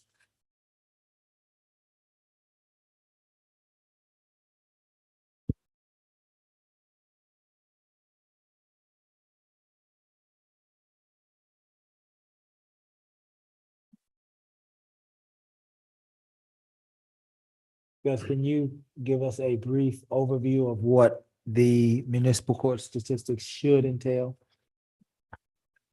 I can try. So what this report, as I understand it, is normally is talking about number of cases in the municipal court. So traffic, non-traffic. The municipal court for the city of Lamarck hears only Class Cs. So traffic and then your public intoxication, those sorts of things. Code enforcement is there. What this is looking at is number of active cases, new cases, cases closed, deferred, dispositions, and then have there been any convictions or acquittals. Just looks like there's some information about compliance dismissals, just dispositions as a whole, and then total cases pending at the end of the month. And then there's some information on how many show cause hearings were held and that sort of thing. So. The only, as Mr. Bauer looks over, the only question I had for clarity purposes is this information just for 1 month? This is a summary for 1 month. Yes, it Just is, 1 Mayor Pro month. Tem. The only thing that's different is it does tell you in the first line, I'm looking at the summary of the 2 pages, the one that reads March. It does show what number of pending cases We there got may be. 5,300 cases pending in a month. Pending, meaning those are carryover. As of the first of the month, that's how many were still pending. If you know, we did the recent warrant roundup that we were able to close and are still closing some of those cases.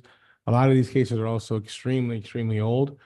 Some of them more than 10 years old that we're working on closing. So that number will drastically drop here. We have found in some of those cases in the past, there were cases that had gone years and years and years, and unfortunately, some of the folks had actually passed. So we're clearing all those out, securing death certificates, so on and so forth, to clear it and expunge those and just kind of just clean it out and say there's a fresh start of what active cases we actually have. So that's an accumulation. That is accumulation to date from whenever we started record keeping way back when. Gotcha. So And then Margaret has the collection account on those that we believe to be alive. correct in the sense that also there were some that way back when, who knows why, they were pretty much told not to pursue anymore. We are reigniting those once we know how many of those are actually still valid. One thing that I could tell you is we have had people that come in compliance. They're like, I didn't even know I had a warrant. Here you go. And they've been coming and paying since we did that. That's part of the cleanup process that our new court team is actually processed. So And so this month, new cases filed. If you look at the color coded one, it's probably a little bit more summarized. New cases filed show 475 traffic misdemeanors and 121 non-traffic misdemeanors. So roughly 596 total new cases filed this month. well, I'm more interested in the amount of fees. So 57,700 were collected in the month of March. City Which portion. you're looking at the other report. Give me 1 second. I believe that number to be correct, but I'm just double checking. All right. And disposed, does that mean thrown out, dismissed, or settled? That combination thereof, if I'm not mistaken.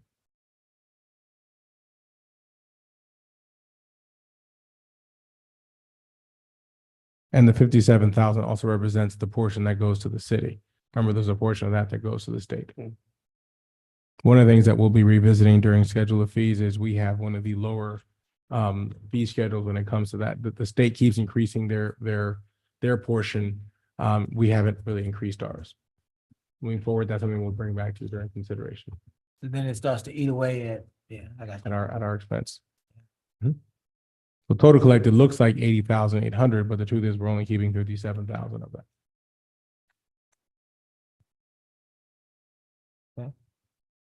we'll come back to municipal court statistics. Let Mr. Lowry look it over some more. What about 8.2 quarterly investment reports? Does anybody want to pull that one?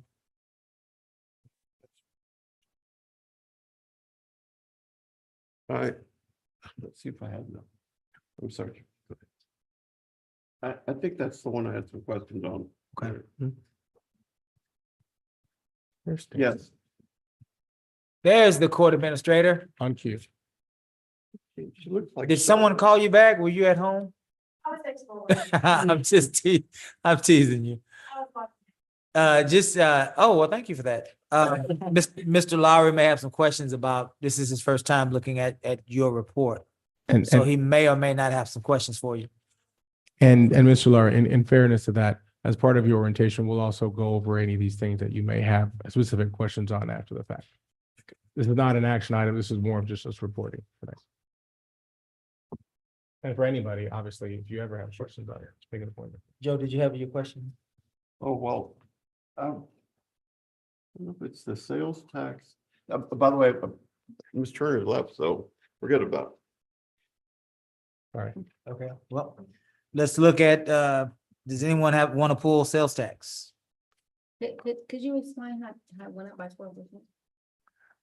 Yes, please keep in mind that these reports, April, it's always 2 months in arrears. So it looks like in the month of February, we had a pretty decent month. What's that? Oh, could have been tied to tax returns. If you notice, February has always been a month that has been progressively better. We've done a little bit better throughout the years. This has been the most robust change that we've had for February. And honestly, we needed it compared to previous months. We were hurting there, so we need a couple more months just like that. When what we would have had in February that didn't get reflected until April.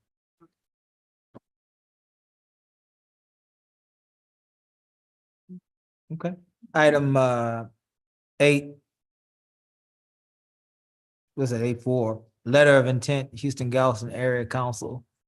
HGAC livable centers for planning studies. Does anyone want to discuss that?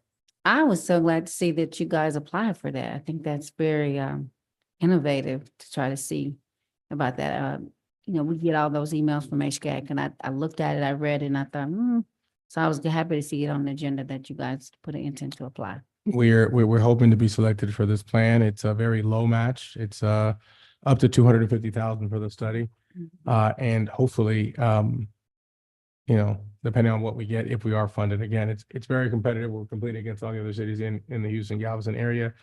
But I think the project we submitted is one that would be really, really fruitful. So we're hoping that they feel the same way as well. We've been through all the trainings, we've been through all the webinars, the in-session meetings, everything else at this point. And our letter of intent has been received very favorably.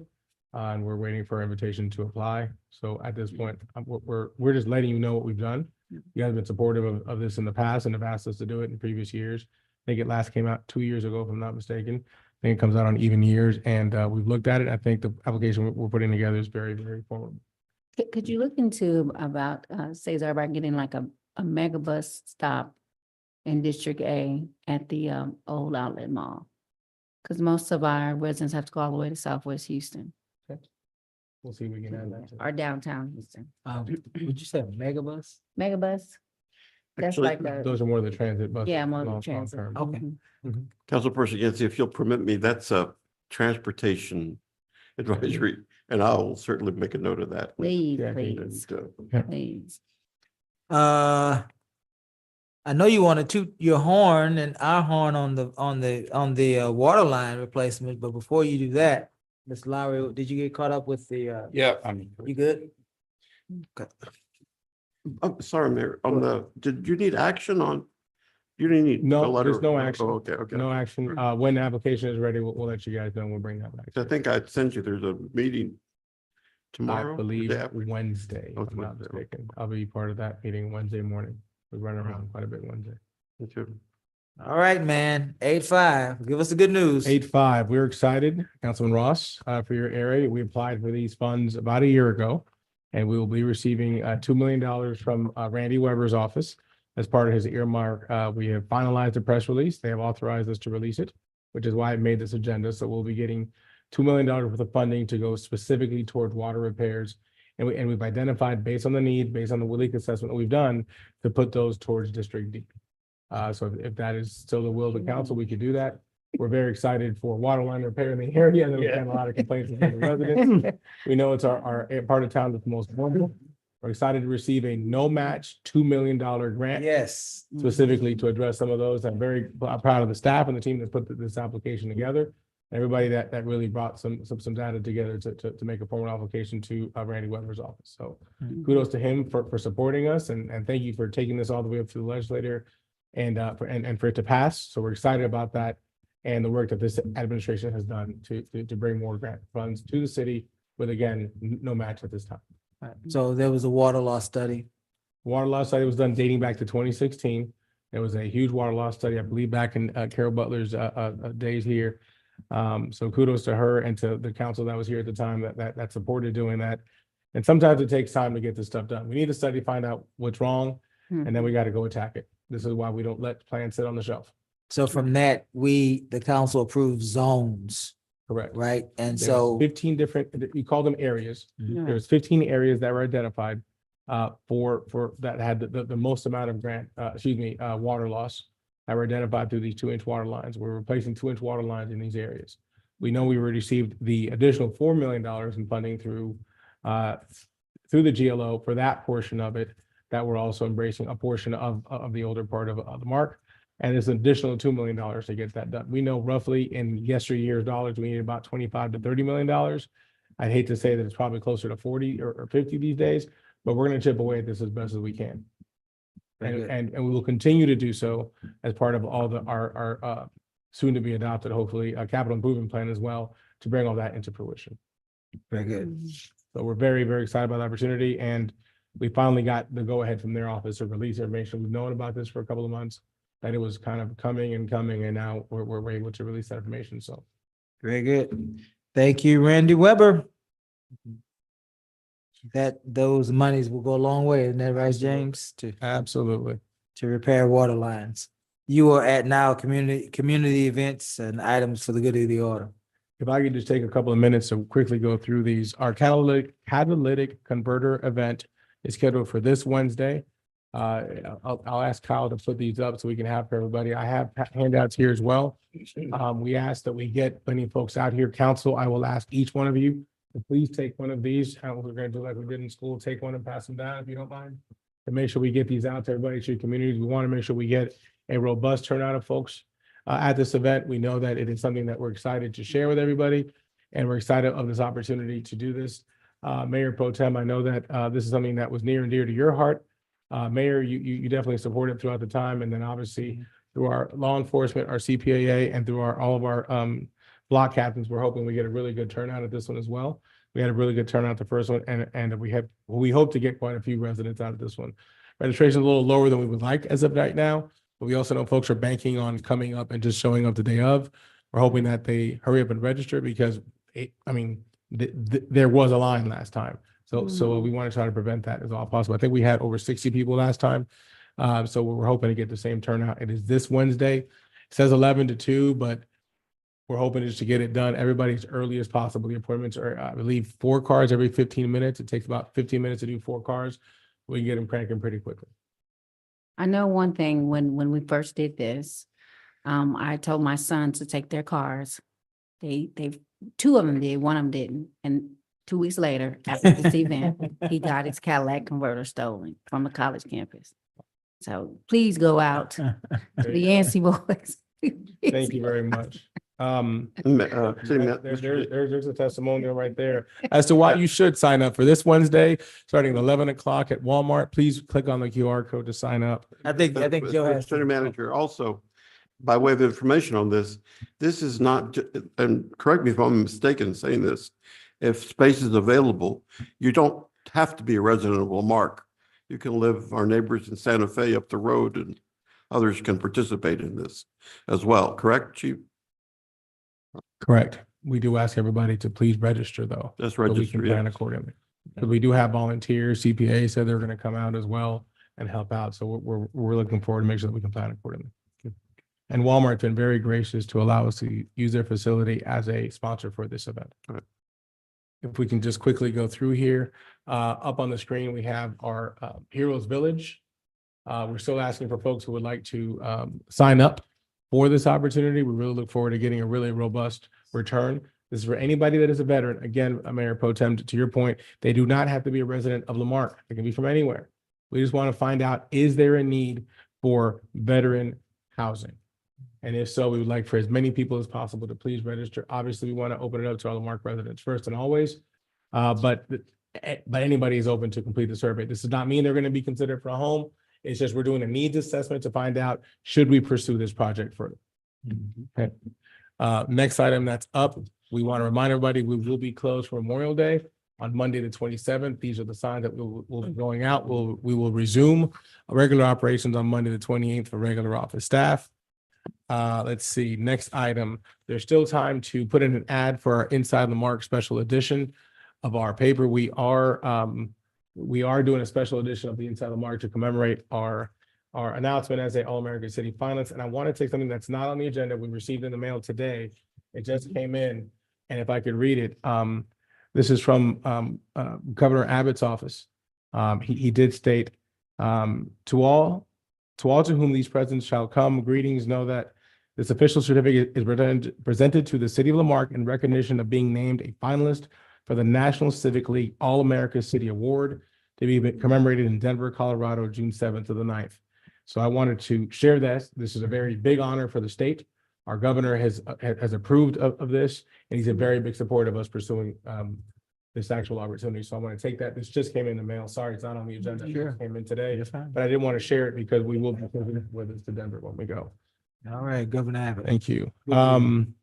Quick moment of recognition. JB could not join us tonight. He is not feeling well, but I want to commemorate that he is one of the finalists for Citizen of the Year. They'll be commemorated this upcoming, not this Wednesday, next Wednesday, the 22nd. Or is that 2 Wednesdays from now? I'm sorry, guys. I'm getting my days a little confused.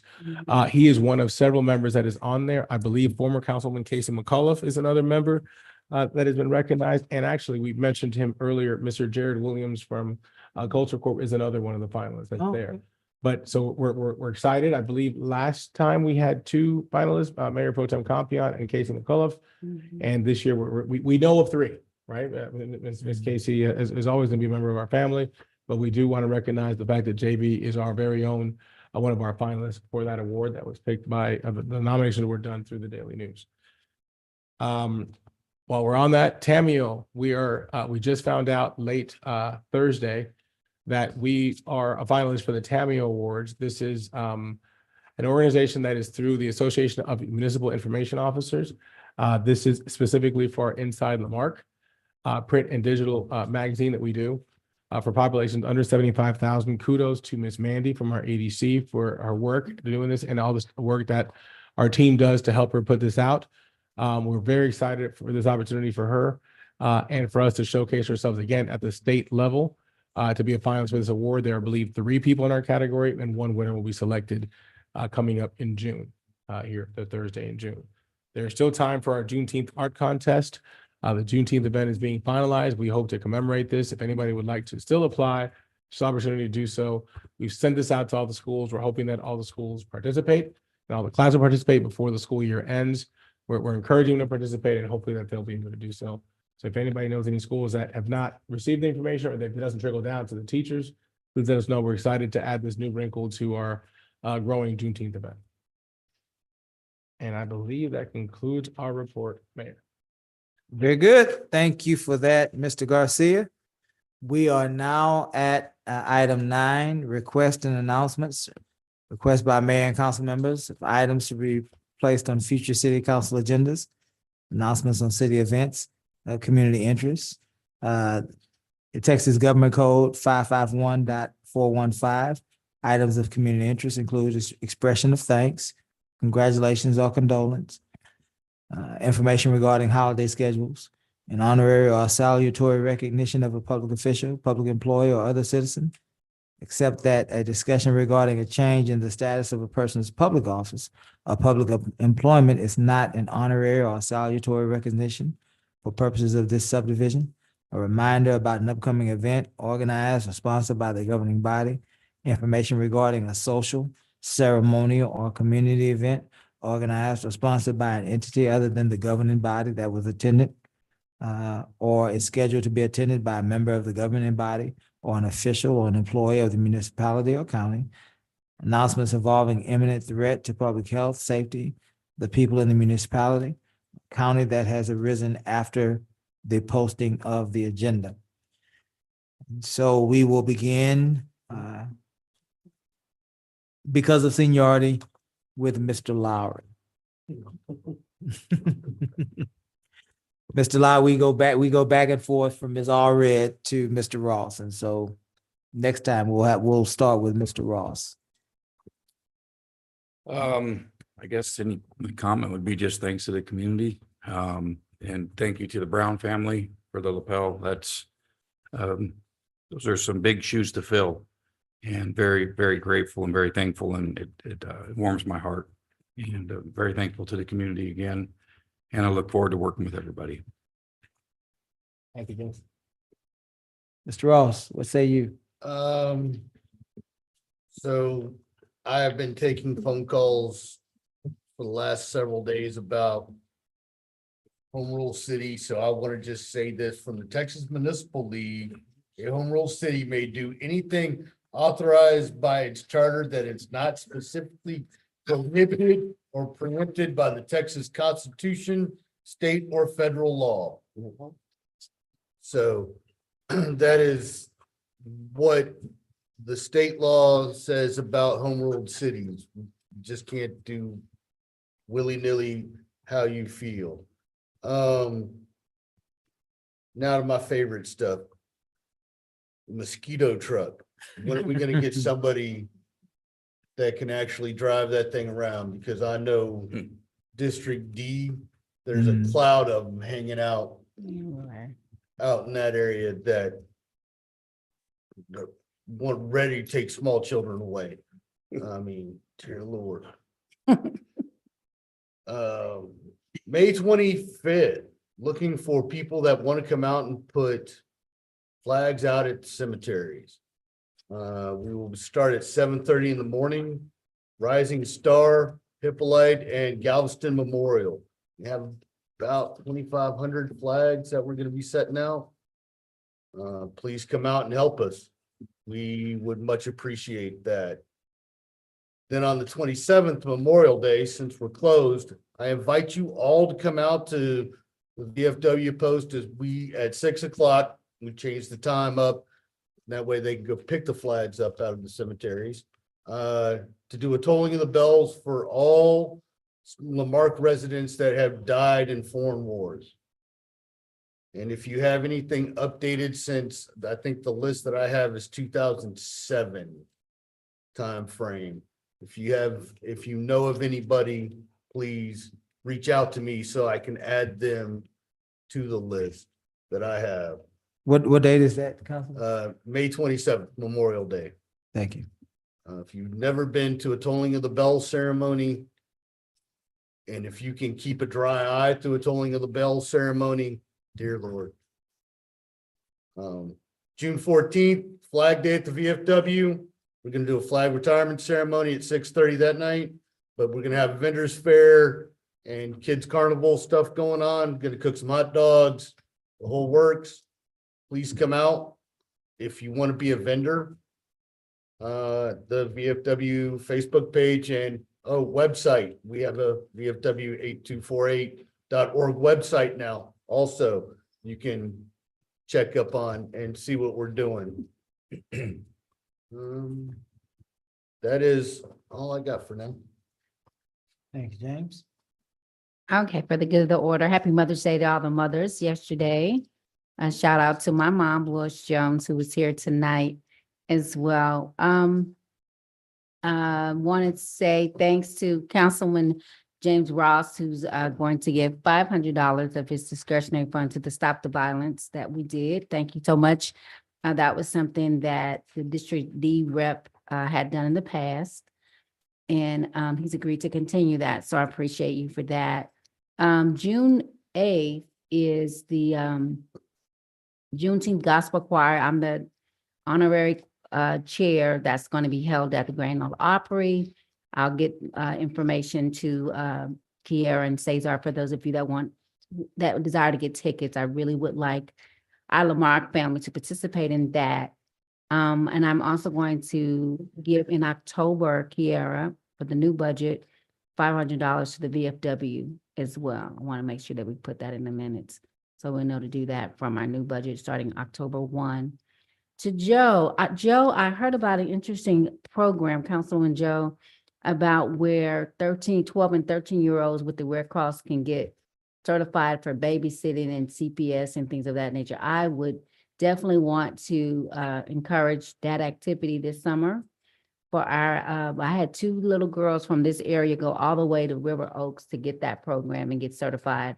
And they came back and said, Auntie Kim, why don't you have that in Galveston County? And I thought about you and I said, you know what, we're going to get that. And if we, school ends May 24th this year, a little bit earlier. So be mindful of our kiddos getting out of school earlier. When we were doing the Great American Cleanup this past Saturday, which was a very fun event, I thought about perhaps us doing Cesar or something like that for our 2 main roads on this side of town for Cedar, trying to beautify Cedar, because that goes through District D, District A and C. And maybe we can do something to beautify Cedar and then maybe talk about Main Street, doing something like that for Main Street as well in the near future before the end of the year, maybe. Or maybe that's something we can bring to Keep Lamar Beautiful, to do something for that. And congrats to JB and Casey and Jared Williams. That is a very good honor. I was honored for the same thing in 21. It's a great resume builder as well. It's not easy to get. And also Joe knows how many, because he was nominated last year, that Citizen of the Year and what that can do for your career as well. So basically, thank that. So that is all I have, and happy Memorial Day.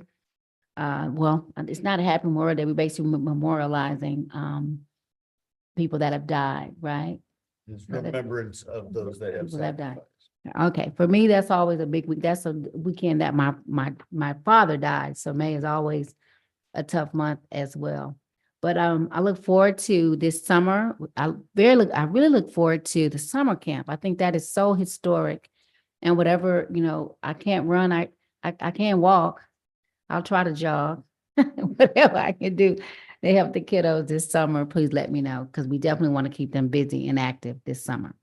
Thanks so much. Oh, they do want to ask about the midnight basketball program. This Wednesday is the Marque High School scholarship program, and I will be presenting something to our principal that night, Mayor, at 6:30 on Wednesday at Lamarck High School. Okay. For his year, I think he's one of the longest tenured high school principals in recent times, Mr. Nicholson. So I'll be doing that. Is that the award ceremony? banquet. Yes, sir. Okay. Yeah, that's all I have. Thank you. Thank you, ma'am. I want to say thanks to the city manager and the public, what is it, our public works team that I accompanied for the Great American Cleanup. Wow, they were, I noticed today too, our little trouble spot that you identified at the dealership, our friends, the Rubios, they had that all cleaned up today when I came by today. They trimmed the sidewalk. I think the growth of the grass was 2 feet into the sidewalk and into the sidewalk. So great event. I really enjoyed that cleanup effort. And I was kidding with the guys. I was telling them we're going to do next year, God willing, a TikTok video, and I'll bring around one of those fake snakes and put it on one of the guys and see what happens as we're moving around and all that wood out there. They'll probably do it to me. So watch me run.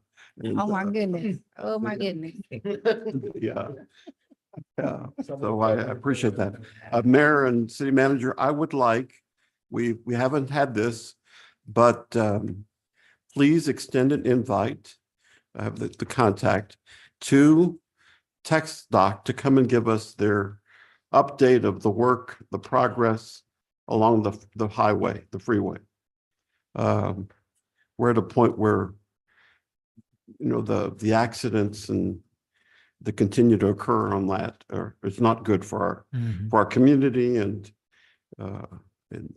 we'd like to make sure that we're aware of what's going on time frame wise. And they made that commitments to us. In that process too, I noticed that along the new construction, what they've done, and I always say this, what you've done for League City and Dickinson, you need to do for us. TxDOT has been, they're on Drought, but I possibly think it's because I was on them. But they're at the entrance to each of the roads, they're going ahead and using concrete for that portion of the roadway.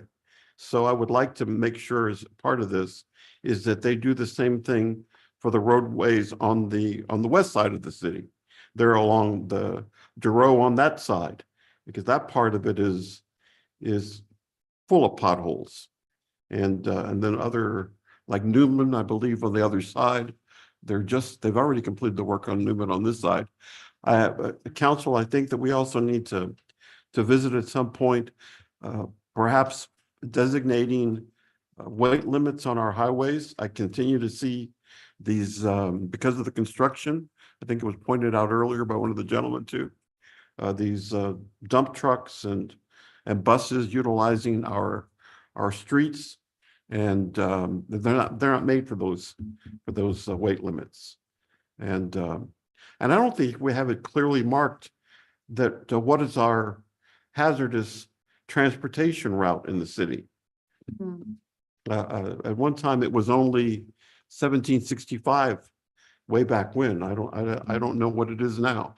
You know that, Chief? Well, if you want to, but or put it next time. Yeah, we're in that, we Just can't really update us discuss on now, that. Chief. On that side. That's all. That's all. Well, tonight has been a productive meeting, a good meeting. I wanted to say to us that, I believe again, I wanted to reiterate on last Wednesday, at the county mayor and council members association meeting, Commissioner Darrell Apfel, I'm saying his whole name, said that the county will provide for a bond referendum for the entire county, and he invited every city to participate. And he didn't have to ask us twice, because we have our streets ready to go. And if that's true, then again, as I said before earlier in my communication, it still will be left up to us to provide for our residents a chance to vote. We don't get into debt, as long as I'm mayor, outside of a vote of the people, but a vote for a public safety building. Our police department is growing, and there is a desperate need for facilities. And so I wanted to make sure, Mr. Garcia, that you and your staff are working toward both of those goals. Remember, Mr. Apfel, we have our streets ready. And as well as providing for whatever this council needs to act upon to vote, to provide for a vote for our community members for a public safety building. I am concerned a little bit. I won't really get too much into this with our agenda. Tonight, I saw some things on our agenda, the lack thereof, some information that needed to be in the front of some of our agenda items. Our forms on some of those items were not there, as well as some of the items that were necessary to be on the agenda were not on the agenda. For example, after every election, in particular the mayor A and C, we have to elect a mayor pro tem. Now, my personal support obviously is Mr. Compion, who is our senior most council member, but we didn't get a chance to vote on that. And so we need to, by charter, vote on that item. And so I'd like to see that on the next meeting. Whatever system we are having that is causing us to have trouble with that area, I would certainly want that to be cleaned up. Deadlines need to be met. I am hearing that deadlines may not be met by whoever these folks are. And if that's true, we need to get better at that, Mr. Garcia, Ms. Nance. We need to get better at that. Yes, yes, yes, yes. Lastly, I'll leave with this comment. I was 31, and I believe I sat in Mr. Lowry's seat. And after about 5 or 6 meetings, James, I was so frustrated. Matter of fact, I think I was sitting here for some reason. I don't know why I was next to the mayor. You was there. After about 5 or 6 meetings, I looked at James with frustration in my face and I said, I just want to work. I just want to get things done. And James Osteen said to me, Bell, we are council. We're one. We look out for each other. We protect each other. And we give each other the chance to make a difference in our community. You taught me that 20 years ago.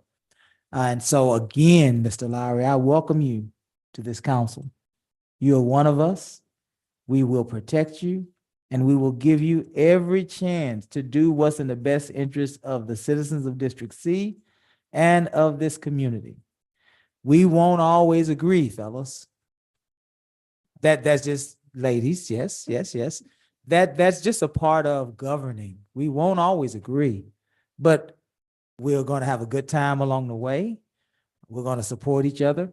And even if we disagree, we are going to respect each other's right to disagree. And that's going to make a great council. Tonight was a great start, and I'm excited about that. And I think that we ought to end the council meeting on that note. Great meeting, council, great meeting. If there's nothing further, Mr. Garcia? No, sir. Thank you. Very good. I will entertain a motion to adjourn. Is there a second? Second. All in favor? Aye. Any opposed? We stand adjourned.